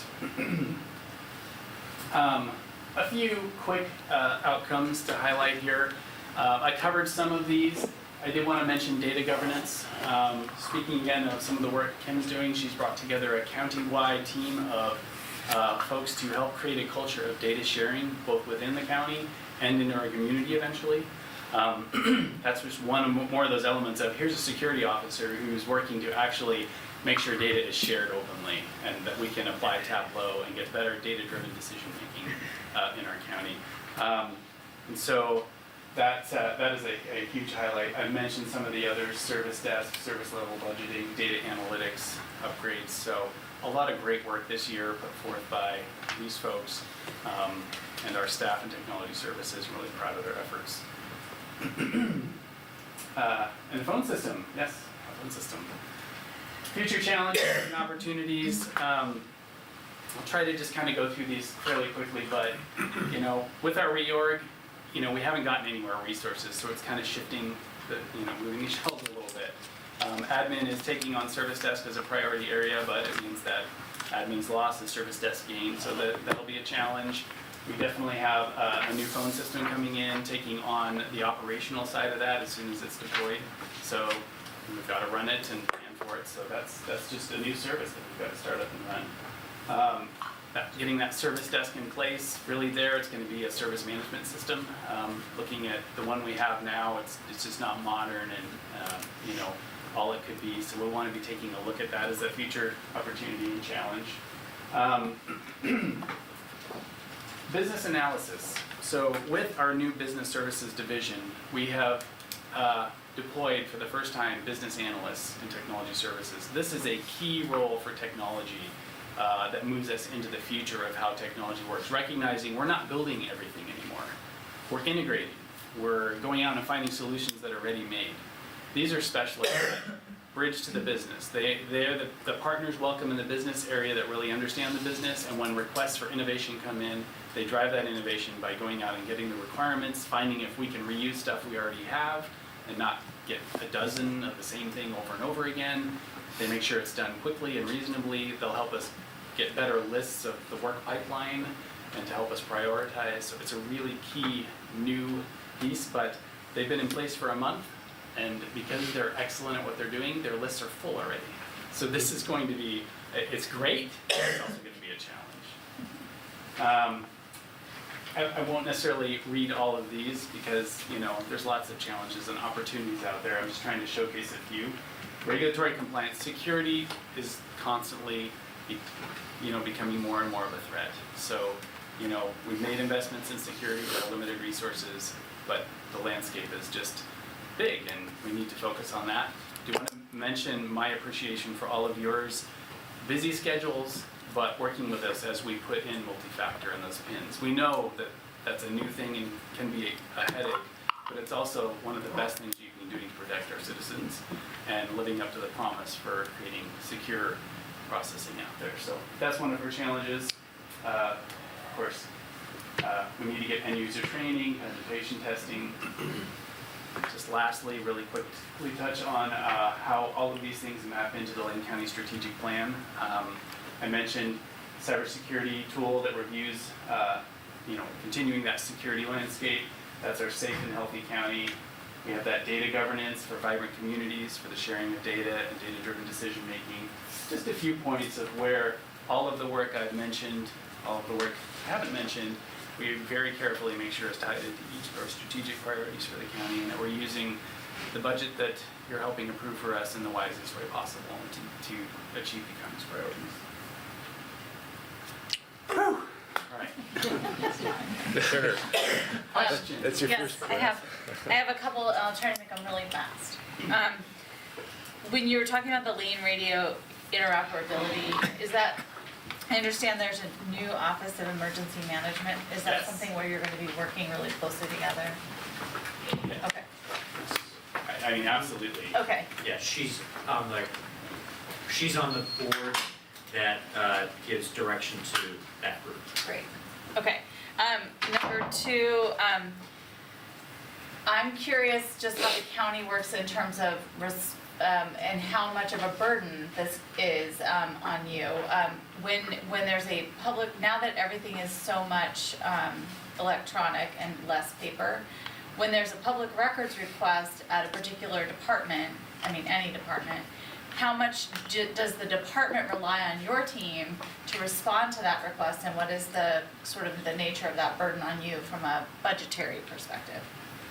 I mean, from a budgetary perspective, I think it's more just a use of time. There is a public records request process that comes through the public records office, and they will do a, you know, we will tell them first how much time it will take and what the cost will be, and they will collect the money aspect for that. But the reality is we haven't created more resource, so it's more of a resource impact when we have to stop and do those from other work that we could be doing. So is it fair to say that the other departments rely on you pretty heavily to gather the electronic data? Yeah. Yeah. Kim's group handle a lot of those. Mostly the file servers and the emails are the two big hitters that Okay.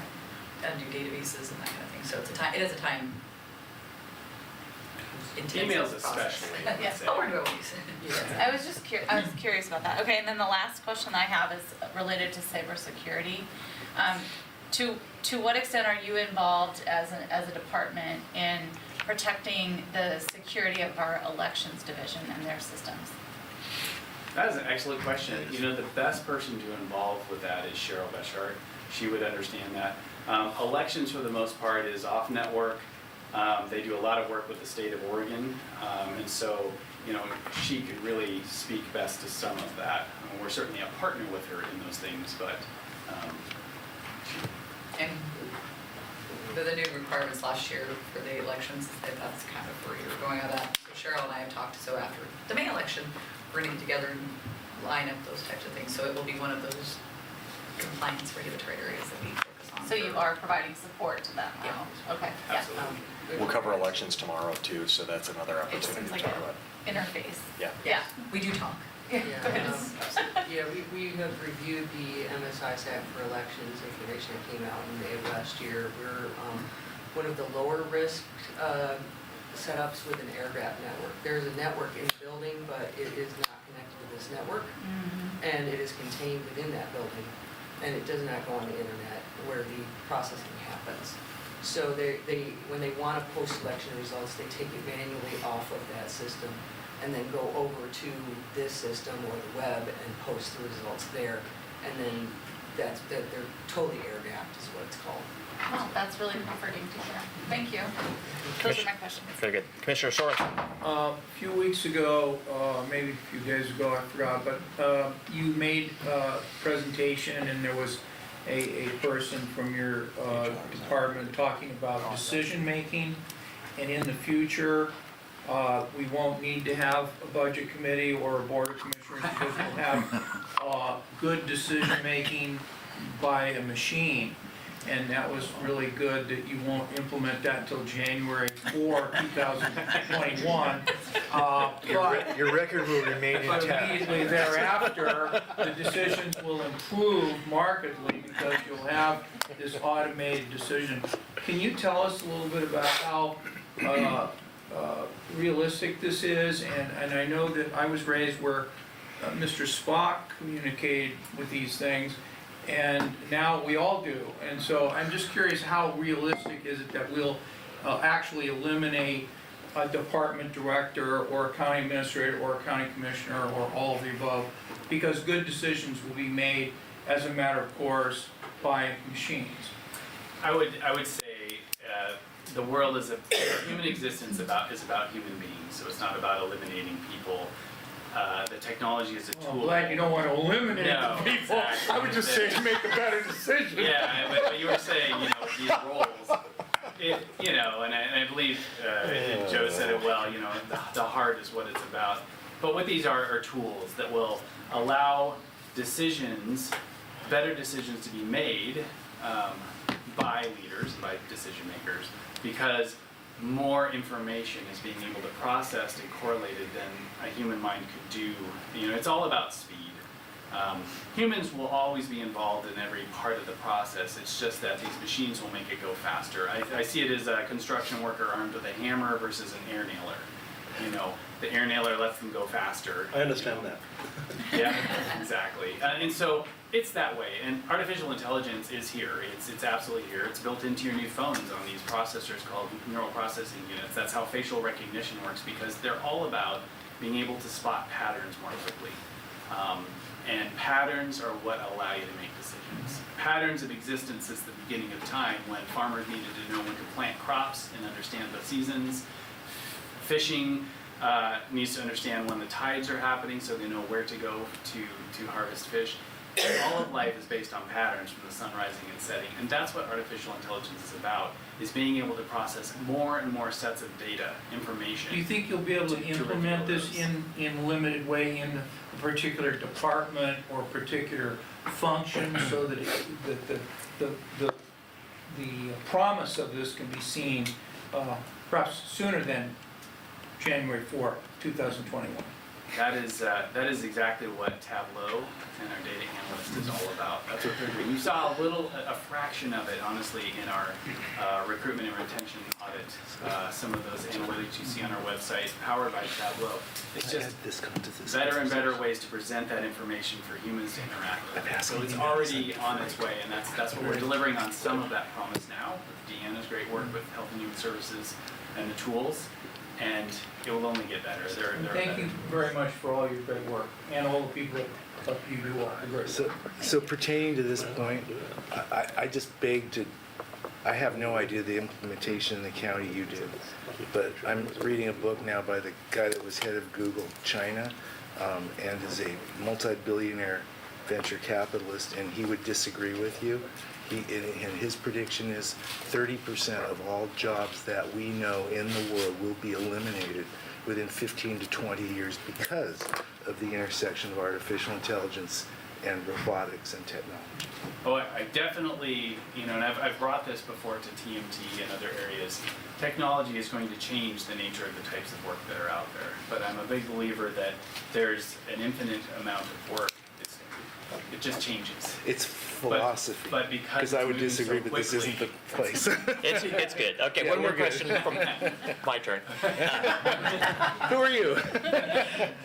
So real quick, I saw on the challenges list something about end-user training and awareness. Can you talk real quickly about the support you get from employees in general in your work towards securing information and data? Do you want to open on that? Well, actually, we've been sending out a lot more security awareness alerts, those types of things more frequently. We're really trying to put in an official program. It's very costly and time resource available, or intensive. The people actually have been very receptive, more so than I would have thought. Now they send us even more. Oh, this seems like it's a phishing scam. This seems like it's a social engineering. So we get a lot of those emails. And there are a lot more coming in now. I think people are recognizing them. And one of the most recent ones is we now are going to be soon rolling out, so you'll know when an external email comes in. Just one more thing, so you know, hey, this isn't coming from somebody inside Lane County. You're trying to give users the easier cues. Right. Because not everybody's going to hover over the email address. So that's one of the simpler things, but we are trying to figure out a more robust program that is an annual training that everybody signs up for. I absolutely agree that most users want to do the right thing. And if you give them the tools, that they will actually become your first line of defense. With that said, I think that they are going to rely on your group to provide more additional and robust IT security and awareness training so that they have that in front of them and that they get it on a regular cadence so that it's top of mind awareness. And to follow up directly behind that and as a related, are you test phishing employees at this point in time? No. Okay. That partners real well with. Ready for that yet. What's that? The organization is not ready for that Are you yet. saying you don't have support from management for that? We are the program has been 2 years now, so we're very on the infant side of the security program. I haven't ever asked, I guess. That would be a better statement. I'd say that matches up real well hand in hand with training. Yes. And people appreciate it actually in the same way that you see them so that it allows them when a real fish come in, they spot it real quickly because they see fake fish Yes. 4 times a month. I've mentioned it. So that's it. I'll provide any others I have on cards. Anybody else for questions? Thank you, guys. Thank you very much. Thank you. Thank you. Appreciate your time and Thank great you. questions. And Do you Kim, want thank you. I do. And Kelly, thank That's what I was gonna ask, yes. Personally last week. You know, at the state, we have it, but we have all of that, but we have a lot more resources. It's actually less costly than you would think. Yeah. And programmatically, you can do it without a lot of staff time. Well, we're Yeah, adjourned. it's There's a lot of it. And they're subscription-based programs. And don't get me wrong, they're not inexpensive, but they're also not expensive. So they're more of a norm than what we would expect. But I also work in the public sector for 23 years. So you know. Yeah, I've seen both sides. Yeah, fascinating. Just toss that right there. We're sorry we're running late, but we will move right into it. That's all right. Thank you for allowing us to be here today. So greetings to Chair Voldman and Budget Committee members. For those of you who don't know me, my name is Alana Holmes and I'm the Human Resources Director here at Lane County. And I have a couple of my leadership team at the table with me, Mary Miller, Manager for Benefits and Wellness, and Inga Wood, Employee and Labor Relations Manager. And then you can see some other awesome team members who are here to support us in case you have specific questions for them later. So the first slide on the department overview, it shows our 4 divisions, but what I really want to focus on is the first one that is listed because that's part of our restructure that you'll hear me talk a lot about today. And that comes really from the new strategic plan that we adopted this last year. For our department, that has been a game changer. We're so excited with what that represents. It brings opportunity to the organization and the workforce to come together to talk about our culture. You know, we've created core behaviors, and there was so much investment in that. And it provides a roadmap for our future and the work that we do to support the organization and the community. So as we aligned our work plan with the strategic plan this past year, we kind of looked at our structure and we realized, you know, we could be better aligned to support the organization and the work that we're doing now and the work we plan to do over the next few years. So this new division is being created to help solve that situation, to really accomplish some high expectations that are put upon us and helping creating a better department aligned for the work and strategic initiatives that we're leading in the organization. It's also representative of one of the 2 FTE that we have asked, and that is included in the budget proposal this year. So the next slide is just really to represent that we are fully funded by the general fund. And then from there, that as you can see, our department is dependent on general fund dollars via the indirect revenue from all Lane County departments. So as part of the planning for the restructure that we were envisioning, I first met with every employee in Human Resources and then met with each appointed and elected department head to walk through our vision, explain the purpose of the restructure, the need for the additional FTE, and allow time for questions and comments from each of them. And I've got to say, we're very pleased to have their support as a result of those conversations. I believe in large part that's because we are working to align our structure with strategic and organizational priorities that they are also vested in as well. When you look at our budget details, again, the changes that we anticipate with our budget are based on the reorganization largely and the 2 FTE that we are requesting. And that includes the talent manager position that will lead our new division, as well as a second position of senior workforce analyst, which I will talk about a little bit later. When we look at the partnerships and we think of our work in human resources, we couldn't do our work without relationships both in our organization, across the organization, and externally.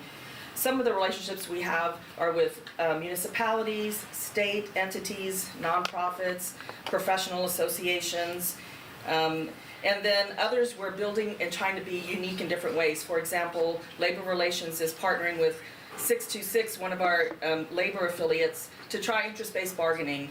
And we now have 2 other of our labor unions that are very interested in learning more about that and doing more of that kind of work in the future. That's helping us forge and strengthening relationships in a new and different way. And we're really excited about that. And then I would just call out another partnership that's really important to us, which are Equity Community Consortium Group. And that's really multiple regional partners in the public sector who come together and problem solve on issues regarding equity and inclusion in our entire region. So it's really great to have a collective minds group kind of to get together and just try to problem solve as unique situations come up. So this next slide is on the talent management division specifically that is being proposed. This group will provide innovative and strategic consultation to customers in a variety of areas across the board in kind of a unique way for human resources. And it's going to cover work in some new language as we try to rebrand ourselves with this restructure. It's going to include talent acquisition, talent onboarding, development, and then performance management, employee relations, and other areas that we do work for the organization, such as classification systems, compensation, working with employees and supervisors to navigate, for example, our Americans with Disabilities Act as amended, and that kind of work, as well as a variety of other processes. Our next slide is really meant to reflect a few highlighted areas in that new division, as you can see behind me.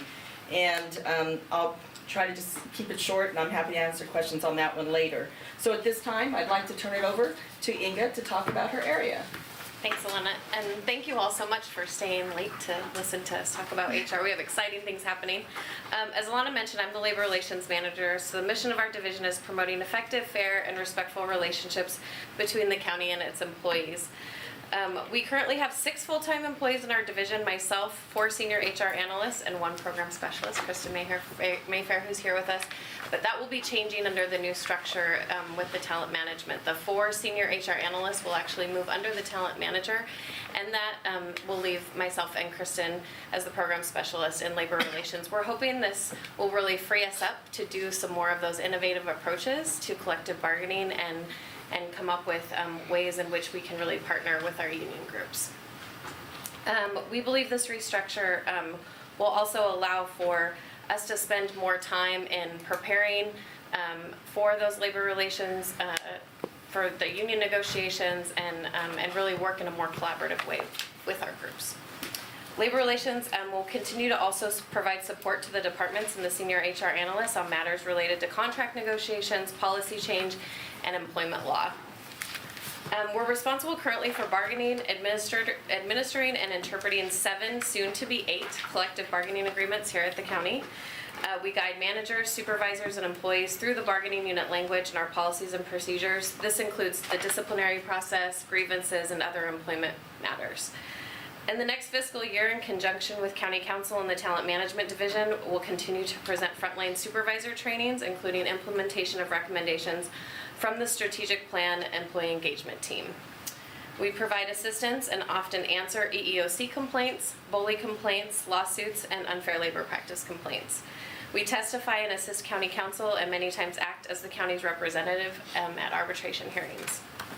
We successfully negotiated 2 collective bargaining agreements in the last fiscal year with our parole and probation officers, also known as FOPO, our prosecuting attorneys, also known as PAA, and we're currently in active negotiations with 4 other bargaining units.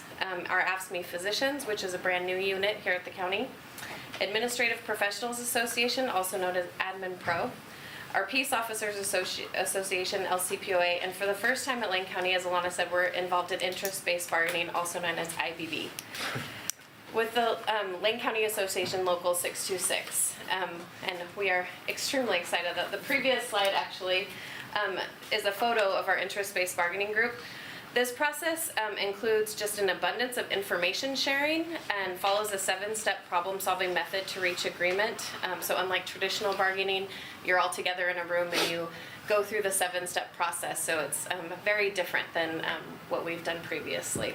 As one of our seasoned 626 bargaining team members, Aaron Jorgensen, recently said in a session, he said, just the feeling in the room is so different. It's so positive. We agree, and it's evident by the photo that we took after spending an entire day together. We're hopeful it's the first of many with our bargaining unit groups. Beginning in the spring of 2020, we will begin bargaining with the AFSCME General Unit and the Nurses Unit. Our division is also responsible for managing unemployment claims, which resulted in a budgeted savings of about approximately $200,000 for this fiscal year. We will continue to work with our Workforce Wellness Solutions division on supporting strategic initiatives that impact bargaining and assist in cost savings. And then Mary will tell you next more about those initiatives and wellness and benefits. All right, thank you, Inga. Chair Blodman and Budget Committee members, I'd like to talk to you today about Workforce Wellness Solutions. This is a combination of the Benefits, Wellness, and Safety Group with the Human Resources Information Management. Crystal Keller is here from that group. What we're here to do is to provide opportunities for workplace wellness and to also emphasize workforce data analytics. We are also aligned with the strategic priority to enhance wellness and resilience. So we take that seriously. And let's go to the next slide, please. So all these innovative programs show your innovative leadership. And our innovative programs require innovative partners, which you can see up on the slide. And these programs deliver extraordinary outcomes. For example, 70% of our employees have completed health screenings, and 50% of employees who engage the LiveWell Center are making progress towards wellness. An employee cited the staff's passion to serve when they provided care to his wife and his 3 young sons in one day. 700 employees utilized the corporate gym membership. An employee credits her survival from a life-threatening illness to her high level of fitness that she got from working out at International Fitness. The medical plan covers 3,900 belly buttons. That's employees, dependents, and our eligible retirees. An employee praised Pacific Source for performing a miracle by approving a much-needed prescription for his wife. The NOVA EAP represents high utilization, and the behavior health counselor averages 30 sessions a month at the LiveWell Center. That's a position the county added back in November. Public safety staff are participating in mindfulness and resiliency training, and the CHC staff is planning to follow. 1,000 employees save for retirement with the deferred compensation plan, and the plan committee sponsored a financial wellness munch and learn for them. Attendees said that the PERS presentation was highly informative, entertaining, and funny. That was funny, haha, not funny, strange. On behalf of all 3,900 belly buttons, thank you for your leadership. I'm going to hand it back over to Alana. All right, now we're just going to talk about the administrative area that I lead as well. And basically, administration is kind of responsible for directing overall the work and services and helping to create the priorities for HR as we work to partner with departments across the organization. And just to talk a little bit about the second FTE that I mentioned earlier, that is the new senior workforce analyst position that will reside in administration and be responsible for gathering and creating data analytics to help both HR and leadership in our organization make really great informed decisions. As well as that position will be responsible for creating dashboards that will help show results for the work we're doing. We hope that helps us, move more into being transparent and providing information in a variety of ways, not only to our workforce, but also to the community as well to reflect our work. This new position will also be involved in rolling out new strategic initiatives, which you'll probably hear a little bit more about next week, monitor the activities, and then really help gather information for tracking for service purposes so we can really understand the movement of those initiatives. Are they hitting the marks we were hoping for, and be able to adjust as we're informed by the data. And so I guess I'd ask you to go to the next slide really quickly. So overall for administration, you can see we're kind of more involved in some high-level things like the strategic planning, initiatives, policy. Equity inclusion is really important work that several staff here, Laura and Aaron, are involved in, and I help and involved in that as well. We take that as a big commitment and work with our partners both internally and externally on those things.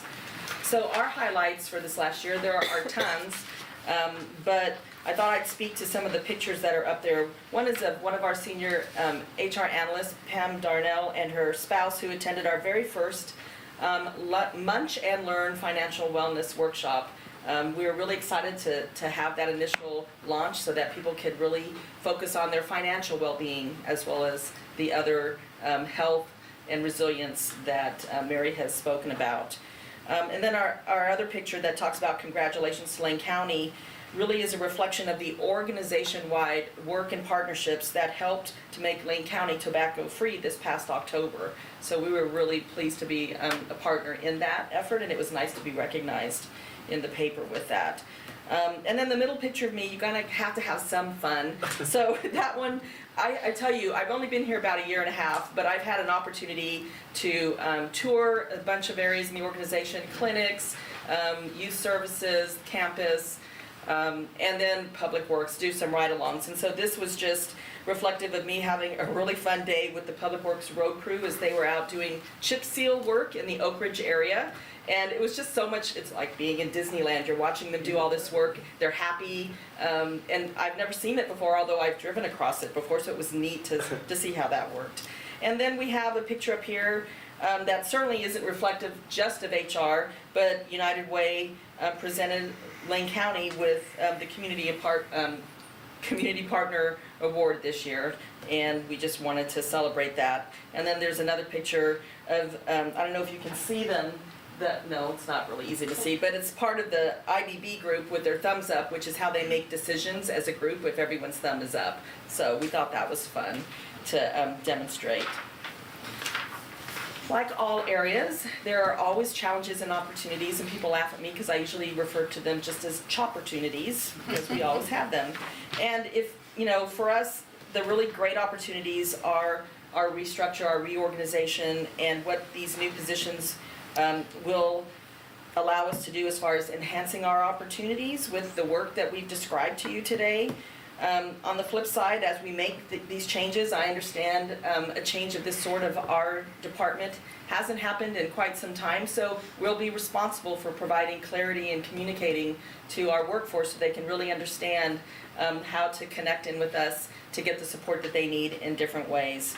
And then there's a number of other things we could talk about that they might be challenges, but it's really exciting work for us. I know for some maybe not, but for all of us in what we do, workforce planning, development, retention of employees and our workforce are all great opportunities that we're looking forward to in the year ahead.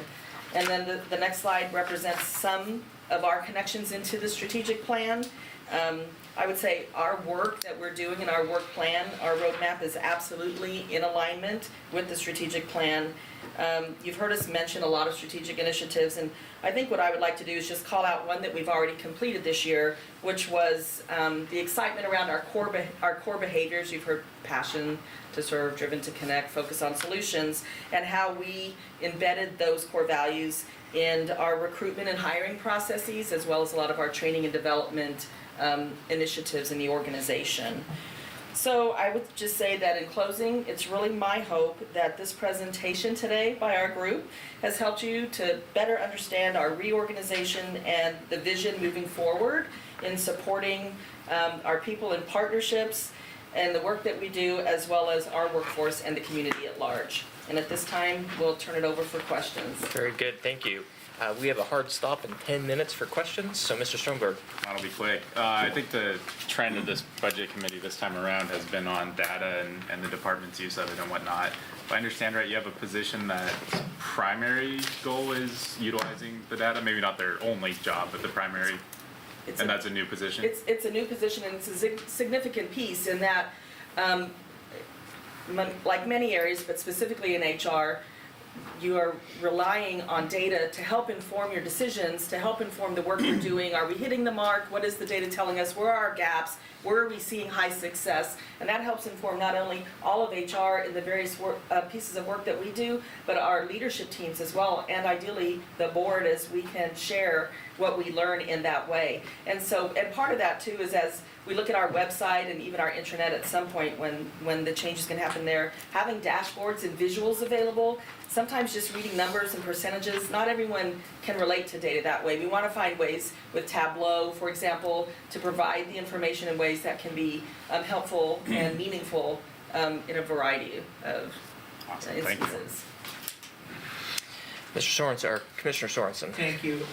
The Lane County performance audit was just completed and showed maybe, and this is just an initial impression from me, but showed a lot of positions at the upper end in the county government, present company excluded, not being held by women and not being held by people of color.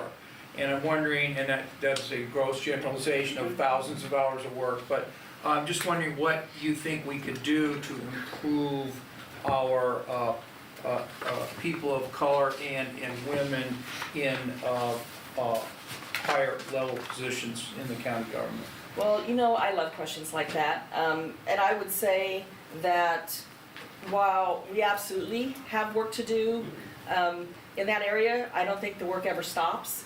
That, you know, our goal is to reflect the communities that we serve, and there's a lot that goes into words like diversity, and one area being, you know, two areas being women or people of color, for example. And I know, for example, I wish I would have brought in what I just had Crystal working on today, was I was curious, what does our management structure look like today regarding people of color and women? We know that, I think it's really great and a statement for Lane County, that well over 50% of our leadership positions are filled by women in this organization. And that in the last 4 months alone, it doesn't get directly to your point, but for all of our recruitments to date this calendar year, our applicant pool is over 25% reflecting people who consider themselves of some ethnicity or some category other than white, and that out of those 25% applicants, 22% of them are being hired. So those are good numbers to look at. And I don't have it today with me, but I'd be happy to follow up with the numbers that I'm having Crystal put together to reflect where we are. There is work to do, but since I've been here just in a year and a half, I've been really impressed with significant positions in the organization that are being filled by women and or people of color. And I think that's something we're just absolutely committed to continuing to grow that success. Yeah, and I'm glad we got people from Kansas and Texas to give us that geographic diversity. Great. Ms. Sugar. Thank you. I have a couple of questions. I haven't had a chance to review the study that Commissioner Sorensen referred to, so if this is included in that, I apologize. At the state level, the state engaged in an analysis of pay equity with respect to gender discrepancies. Is that part of the study that's being done here? And is that, if not, is that something that you'd be willing to do? So it was not part of the performance auditor's recruitment and retention audit, but it is work that we have begun. And I say that with respect to the newer pay equity law. However, I would also like to reflect back to when I came on board. I was very impressed to learn this organization, when new hires are made and they're looking at exceptional appointments regarding pay at higher levels than entry, analyses are being done by the analysts when those recruitments happen. So most organizations I've been at, that's not something that's done on the front end to begin with. So while we know, as we dive into this work and do an analysis across the organization, that there will be some work to be done, I think we're in a better place than many to have been having this incorporated into our hiring processes for several years. Inga, how many years? Yeah, it's been here as long as I've been here, which is over 8, so, yeah. Following up also, I noticed in particular when Parole and Probation presented that they have a pretty high vacancy rate.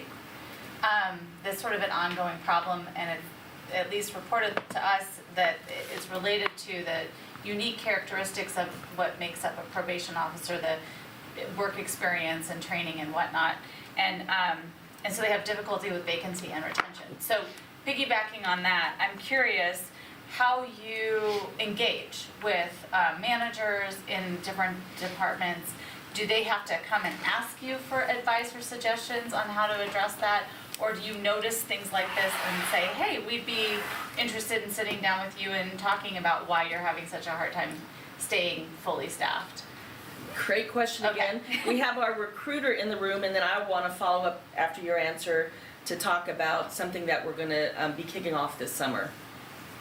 So yes, I sat down with parole probation to discuss when they have positions open. Are we still asking the right questions? Are we using the right keywords? Or how are we getting to the right people? What questions are we asking? What materials are we requiring? And then there's the very, very thorough background check process where sometimes folks fall out. Yeah. So making sure that we're using the right providers. So it's a process. I know they have a recruitment this time, and 34 folks passed minimum qualification status, have a low scoring, and I understand they were going to interview them all. So. Yes. Okay. And I would say, you know, there was a recent position in Greg Rickoff's department that he'd gone out on a recruitment, and they extended the opening. They still didn't get what they needed. So I went and sat down with him. It's like, let's talk about some different ways to be creative, and let's tap Laura and, you know, what do we need to do so we can get you what you need to do the work. And I just believe that's how we should be doing our outreach and partnering with the departments. There is new technology that we're looking in this year. I think in the budget message it was alluded to some technology that Laura is looking to implement that will help us have other tools to connect with departments. You know, not everyone can connect at the same time, but how can we stay connected in different ways? Mm-hmm. And then the piece that I wanted to speak to is I've been really interested since I came on. Believer in process reviews. I think every few years it's just healthy, even when things are running really great, to take a look and see what you learn, and if there are gaps or more than that, what do we need to address? So the recruitment and selection process is one that I've been wanting to do, but recognizing that there was an audit being done, it didn't make sense to me to go out and do that work until it was completed. Well, now that report is done. As soon as we get a talent manager on board and get settled into a little bit of that this summer, we're really excited to dive into that, not only with respect to those of us in HR, but also bringing in partners in the organization that I know have a strong interest in how we do our outreach, but also in what are the opportunities for how we engage in the interview process with candidates. So. Thank you. Very good. We're going to move forward. Commissioner Bozovich. Thank you. So you already stole sort of my question about the pay equity law, but it was kind of revolving around HR is almost a risk management department in a lot of ways, no different than our cybersecurity folks.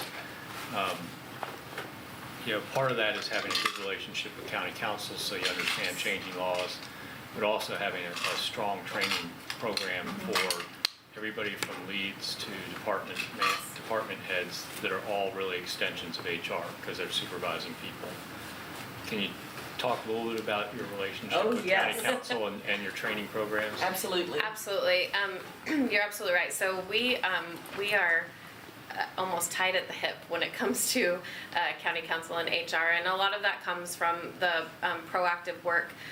Steve Dingle and I, he started exactly a year to the day after I came to Lane County as an analyst, and with the assistance of previous training coordinators and with Aaron Rollins, we developed a huge series called Managing Within the Law so that we could really take that proactive approach. We were seeing that, we really needed to train our managers and supervisors as they came in to the organization on where are the pitfalls, what do you need to know your collective bargaining agreements, work with employees, how do you coach, how do you counsel, working through all of those so that we could hopefully head off some of those complaints that we were getting. And it's worked really well to the point where employees really wanted, supervisors and managers wanted more of the time to share with each other what they were doing across the organization. And so Aaron worked really hard to put most of the content material online so supervisors can now take that whenever is convenient for them. And then I mentioned in my presentation that we did one of our strategic groups for employee engagement. We've put forward recommendations to the leadership team and to Steve as to what we want to require and expect of new supervisors as they come into the organization, as to some of those classes, taking the online modules and then working with us when it comes to those managing within the law discussions, so that we can really have some consistency across the department and be proactive in that way. We can hopefully decrease any complaints that we're getting, grievances, all of that work. And Erin can talk more about, she's also put together a leadership certification series. And so we're really hoping not only new managers and supervisors will come on and do that work, but we put forward a recommendation for current supervisors and managers to also go through that series, and then ongoing requirements for classes each year. Excellent. Thanks. Seems to be working, because I know I've had a lot less executive sessions about employee lawsuits That's a very good thing. over the years. Very good, thank you. That was very speedy. Thank you very much. Tried to. Yes, you did very well. Fast track. So I think we Thank got you a lot so of much. information. Thank you. Really appreciate it. You bet. So the last item on the agenda is committee business. First of all, it looks like our next session is tomorrow in this room at 1:30. Ms. Moody, is there any other items from staff? Just that we have some handouts for you for some answers to questions, and probably the agenda for tomorrow, and information from LCOM. Sorry, I was trying to remember. Yeah. Very We'll good, pick them yes. up. You can just leave them. Thank you very much. Yes. Very good. I'm going to go ahead and close out the committee meeting. Thank you.